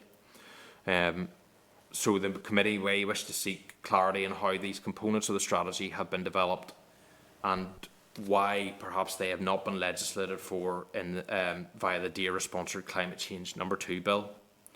I suppose another question that might be considered is how will the executive be held accountable for the commitments as outlined in the Green Growth Strategy in the absence of them being legislated for and clear governance responsibilities? And also specifically in relation to Commitment 17, which sets out having a separate standing committee on climate action. I suppose I thought the committee may wish to consider what consultation has taken place regarding this proposition, including with the Assembly Commission, and what the role, remit and composition of a new committee would be. So in terms of next steps, I've been advised that the executive is tentatively scheduled to consider the Green Growth Strategy later this month, with a view to potential sign-off on the 21st of October 2021, although I have been advised that these timescales are subject to change. I have requested the DAERA officials come before the committee on the 30th of September to brief the committee on the development of the Green Growth Strategy and any issues or concerns the committee may have. However, I've been advised that it would be pertinent if there are any immediate concerns or issues that committee members have regarding the Green Growth Strategy, that they are highlighted to DAERA as soon as possible, and would be happy to reflect any issues or comments that members may have on it.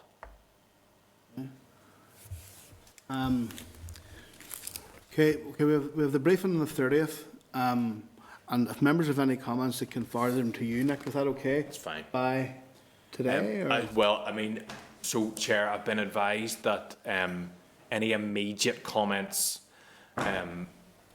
or urgent concerns should be flagged as soon as possible, if possible by the close of play today. Yeah. But that wouldn't preclude a bit of further comments being tabled and put together before the briefing on the 30th. Okay, so if members have anything they want to raise, well, they can raise it now if they want to, or else put it in writing to Nick. Anything that's immediate by close of play today, okay? Thank you, Nick. Thank you. Okay, members, item number 15, COP26 events, page 194. Can you brief the committee on this, please? Yes, certainly, Chair. Thank you.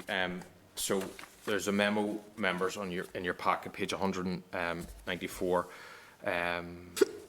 which outlines some of the programme events that are underway and being planned to mark COP26, which is being hosted this year in Glasgow between the 31st of October and the 13th of November 2021. It also puts forward a number of suggested ideas as to how the DAERA committee could contribute to the planned events and potentially organise some activities in Parliament buildings to highlight the aims of COP26, which are obviously particularly relevant for the committee in the context of its ongoing scrutiny of climate change legislation. So over the last few weeks I've liaised with colleagues in the department to ascertain what initiatives are being organised and supported by the department with regards COP26. So one of the key activities is there is an organised timetable of stops by what is described as a carbon battle bus, which is on a UK-wide zero carbon tour. So this is an e-powered bus that is making various stops in organisations to promote a zero carbon message and highlight what individual organisations can do to improve sustainability and reduce carbon use. There are plans underway for the bus to visit each of sites in each of the local councils over the weeks ahead. I've also been advised that DAERA has provided funding to Keep Northern Ireland Beautiful to facilitate a carbon literacy project in schools and community groups that will support the development of educational materials for young people about the impacts of climate change. And a similar carbon literacy project has been funded with business in the community to develop materials for local businesses on how they can reduce their carbon footprint. I understand that there are organisation is taking place for an event a joint hosted event between DAERA and the Ulster Farmers Union on the 27th of October on how farm holdings can reduce their emissions. And on the 4th of November 2021, I believe a TEDx talk is provisionally scheduled to be held in the Assembly with guest speakers on climate change. Now, in relation to how the committee could contribute to some of these and arrange other activities, I've put forward some suggestions that the committee may wish to consider. I had thought the committee may wish to consider submitting a request in line with the Assembly's policy to have Parliament buildings illuminated in a specific colour to mark 26 on a date during the conference period. The carbon battle bus, which I mentioned earlier, is provisionally scheduled to stop at PB on Thursday the 30th of September at 10:30 a.m. Now, I have been in communication with departmental colleagues about the potential for committee members to be invited to visit the bus and have a photo opportunity, and I will keep you updated on whether that's a viable event or not. Another suggestion is potentially to facilitate an event with a partner organisation to highlight local initiatives aligned with one of the COP26 themes. One of the ideas that put forward would be we could liaise with Sustainable Transport Northern Ireland for members to demonstrate and trial the use of electronic bikes as a means of carbon-friendly transport. I was thinking that this could potentially be arranged for the transport-themed day of the presidency programme of COP26. And if members were willing, we could look at facilitating that as a joint initiative between members of the DAERA Committee, the Infrastructure Committee, and indeed the Health Committee to promote the sort of collaborative benefits of e-travel, healthy travel, carbon-friendly travel. So really, it was just to put forward those suggestions for consideration for the committee as to what they think of those, and if there are any other ideas or prospects that members would wish to consider to mark COP26. I think those are good suggestions, unless anybody else wants to come in with more. Yeah. Okay. Hold on the group here. Thank you. Yeah. Oh, Philip's got a question. Oh, Philip, sorry. Well spot. Philip? Yeah, sorry, just I don't have a suggestion, but a suggestion about a suggestion. I mean, I have no difficulty with all of the things that Nick is proposing. I mean, I think the department's proposals could be slightly more ambitious. I would like to maybe, and I have no definitive proposal, but I think, you know, the committee should do something with young people in and around COP26. So, I mean, obviously, young people have been very vociferous on this issue and keeping it on the agenda. So, you know, I think I would like to see us maybe suggesting something that engages young people or young youth groups or climate youth groups. So Philip, maybe if I suggest what I could do is I could liaise maybe with the Assembly's outreach and education teams to see if there are any pre-planned events that the committee could potentially look at supporting or contributing to, and I can come back to you on that. Okay, Philip? Sound. Okay, thank you.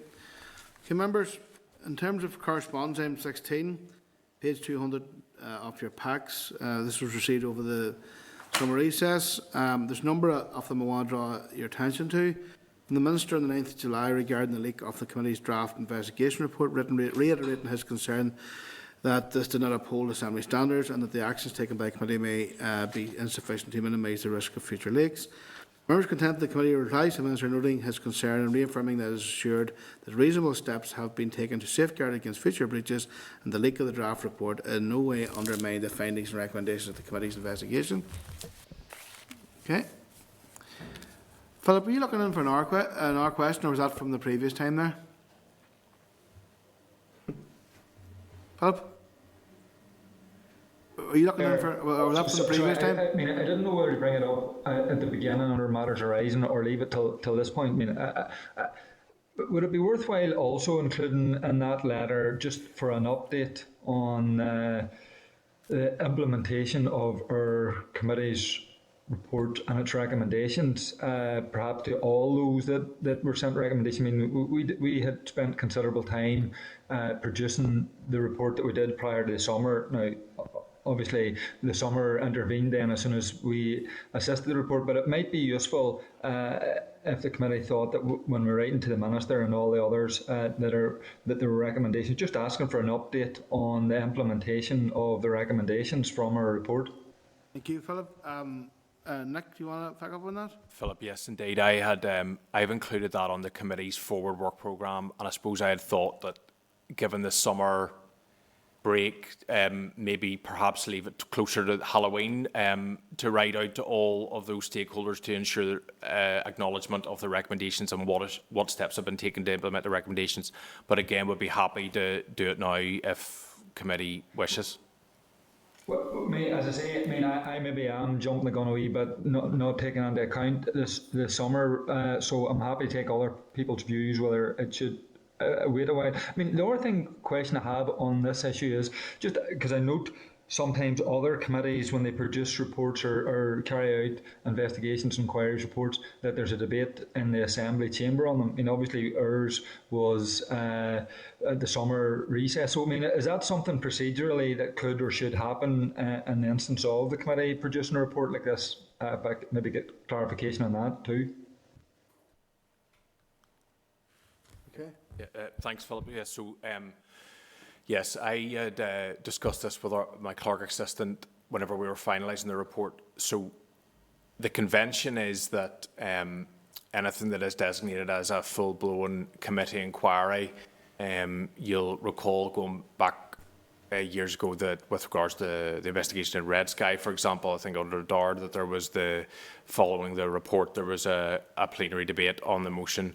However, it is not for anything less than a full inquiry, and we conducted an investigation. And for smaller scale mini inquiries, the convention is for it not to be tabled in plenary and debate. Okay. Thank you. Right, Philip. Okay, thank you. So, okay, members, then the next item there is from the Committee for Justice on their call for evidence on the Justice, Sexual Offences and Trafficking Victims Bill that closes on the 24th of September, and to the draft response prepared by the clerk. The bill aims to strengthen protection for victims of sexual abuse and trafficking, and the main provisions include establishing a new offence of upskirting and downblousing, establishing new offences for an adult posing as a child for the intention of grooming or sexual exploitation, excluding members of the public from court hearings on serious sexual offence cases, expanding statutory support for victims of slavery and forced labour. Can I ask members if they are content that the clerk forwards the response to the Committee for Justice on behalf of the committee? Great. Correspondence from the Chief Executive of NI Pork, who has written to the committee outlining significant impact and serious risk that the shortages is causing on 3 pork slaughterhouses and the knock-on effect for producers. The Chief Executive has requested a meeting to discuss how to remedy the situation. Can I suggest the committee write to the Home Office and DAERA to highlight the issue and seek support for resolution? Can I also ask members if they are content to write to DAERA and the Department of the Comittee to flag its concerns, seek urgent action, engagement with the sector. There will be copied to the Committee for Economy. Okay? Members wish to consider also writing to the Department for Justice to explore whether there are schemes to help recently released prisoners gain work experience to remedy short-term workforce issues. Similar measures have been introduced in England and Wales. Is that okay? Correspondence from the Department advising that a 12-week public consultation has been launched on the UK marine strategy along with DAERA and the Scottish and Welsh governments. The purpose of the strategy is to set out actions to deliver good environmental status across the UK and has been developed with input from specific experts and policy advisors across the 4 jurisdictions. DAERA officials will brief the committee on the outcome and results. The full details, including a list of specific stakeholders who will be consulted and the proposed programme of measures, are included in the pack. If you have any questions to the Department, please forward them to Nick by the close of play today. Correspondence from DAERA informing that published its Agriculture Policy Framework portfolio on the 24th of August. The portfolio outlines 7 cross-cutting measures the Department intends to bring forward to meet its desired outcomes for local agriculture. DAERA intends to begin consultation on these measures later in the autumn, Officials are scheduled to brief the committee on this process on the 21st of October. Correspondence from DAERA on the 3rd of August, which provided a summary of the UK-wide consultation on the development of a national action plan for sustainable use of pesticides, which is due to be published before the end of 2021. Can I ask members if they'd like to request an oral briefing from DAERA officials on this consultation and future strategy for pesticide use? Okay. So this is for the pesticide one. And the future strategy, both. Yeah. Well, can I propose that we do certainly on certain. Yes. Members okay that we do get that briefing, you know, because both of them are extremely important, and I know that I have a lot of farmers asking me and contacting me about what shape will this future agriculture policy be. So I think it'd be important that we do have our get a briefing on that. If that's okay. Okay. Members okay to action the rest of the correspondence on the index sheet at page 200. Okay. Okay, forward work programme. I want to refer members to the forward work programme at 1135. Can I seek agreement for the forward work programme? Okay. Okay, members, number 18 is any other business. There's a visit to the Balmoral Show. I want to remind members that there's a visit to the Balmoral Show for the committee on the Wednesday, 22nd September at 2 o'clock, where members will have a guided tour of the stalls, followed by tea. Can members please confirm their availability for this visit with Nick before Wednesday, the 15th of September, and also to forward an email, via email, their COVID-19 status, either confirmation of receiving 2 doses of vaccine and or proof of natural COVID-19 antibodies. And this is required again, entry. And DAERA, Philip, are you looking to come in there? Philip? Sorry, Chair, I'll let you finish. It wasn't it's another item, so I'll allow you to finish that item. Thanks, Philip. Okay, the DAERA COVID-19 updates. Members will be aware that DAERA has provided 3 monthly written briefings on COVID-19 related issues over the course of the pandemic. A request has been made to the discontinued provision of a routine report with assurance that DAERA officials will report urgent and exceptional matters relating to COVID-19 to the committee as they arise. Are members content that the clerk corresponds with DAERA to confirm the committee agrees with this request? Okay. Okay, other business, Philip, any other business? Philip, you've indicated, indeed, any other member too? My apologies for bringing it up now. I kind of let it slip when we were discussing it. Just in terms of the RAISE report on the ammonia, it was very, very useful, but we didn't actually, as far as I'm aware, decide to take any action on it. I mean, they had raised, if you excuse the pun, a number of very pertinent questions, particularly for the department. So, I mean, I would propose, if people agreed, that we kind of assimilate that their questions into a request for the department to basically answer those or give us a briefing on the situation with regard to ammonia here in the north, the testing, the levels, how they see reductions, etc., etc. Just, I mean, there was a lot of questions on that, and I just don't want them to fall off. The answers will be very useful for the committee in deliberating both bills. Yeah, that's the methane report, the methane yes. one? Yeah, no problem. Yep. Yes, do you want to pick up on something there, Nick? Chair, no, Philip, I absolutely agree with the point that we don't want to get those pertinent questions lost. Yeah. I suppose my thought is that where we are in terms of the timeline to scrutinise Climate Change Bill 1 and Bill 2. Bill 2 has not yet been formally referred following second stage, so I suppose we have 2 options. We could hold those as a bank of questions until Climate Change Bill 2 is formally referred to the committee, or if agreed, we could write now in order to help the committee's scrutiny of both pieces of legislation. I'm happy to do whatever the committee. See, I mean, obviously some of the questions in the document are specific to either bill, but I think there's a general discussion on methane that the committee would find useful in terms of just the overall picture of what's happening here, what the department's thinking is, what, over and above the specifics of how they intend to deal with whatever bill comes along the line. I mean, there's going to have to be some action on methane. So there's a lot of questions there that are probably relevant right across both bills, and even if there was no bill, they would be relevant. So, I mean, I just think that some maybe we could hold back if they are specific to the second bill, but if we could sort of sieve out the ones that would be useful to give the department some time, I suppose, to prepare a paper for us. Okay, forward that. Okay, we'll just forward those questions to the department then for answer. William? Can you hear me okay? Yes, yeah? we can, William, yes. Yeah, I left the meeting for a few minutes and maybe you have raised this issue. I wasn't sure was it you were talking about when I come back.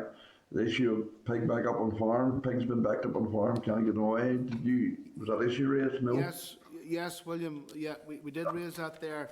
And we're going to write to DAERA, the Economy Committee, and also DAERA and the Home Office, because there's an issue there around the immigration rules for EU workers and Filipino workers, right?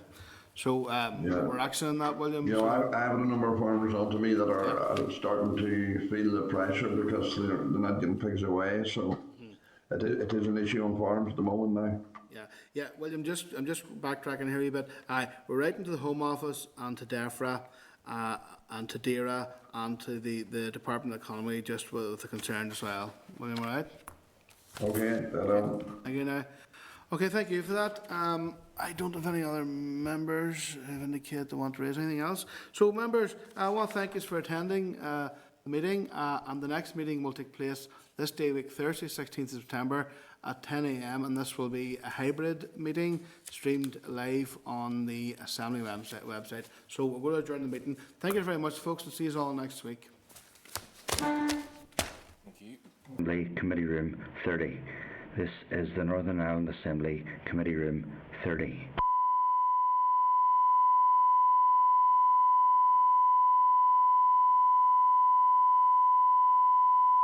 This is the Northern Ireland Assembly Committee Room 30. This is the Northern Ireland Assembly Committee Room 30.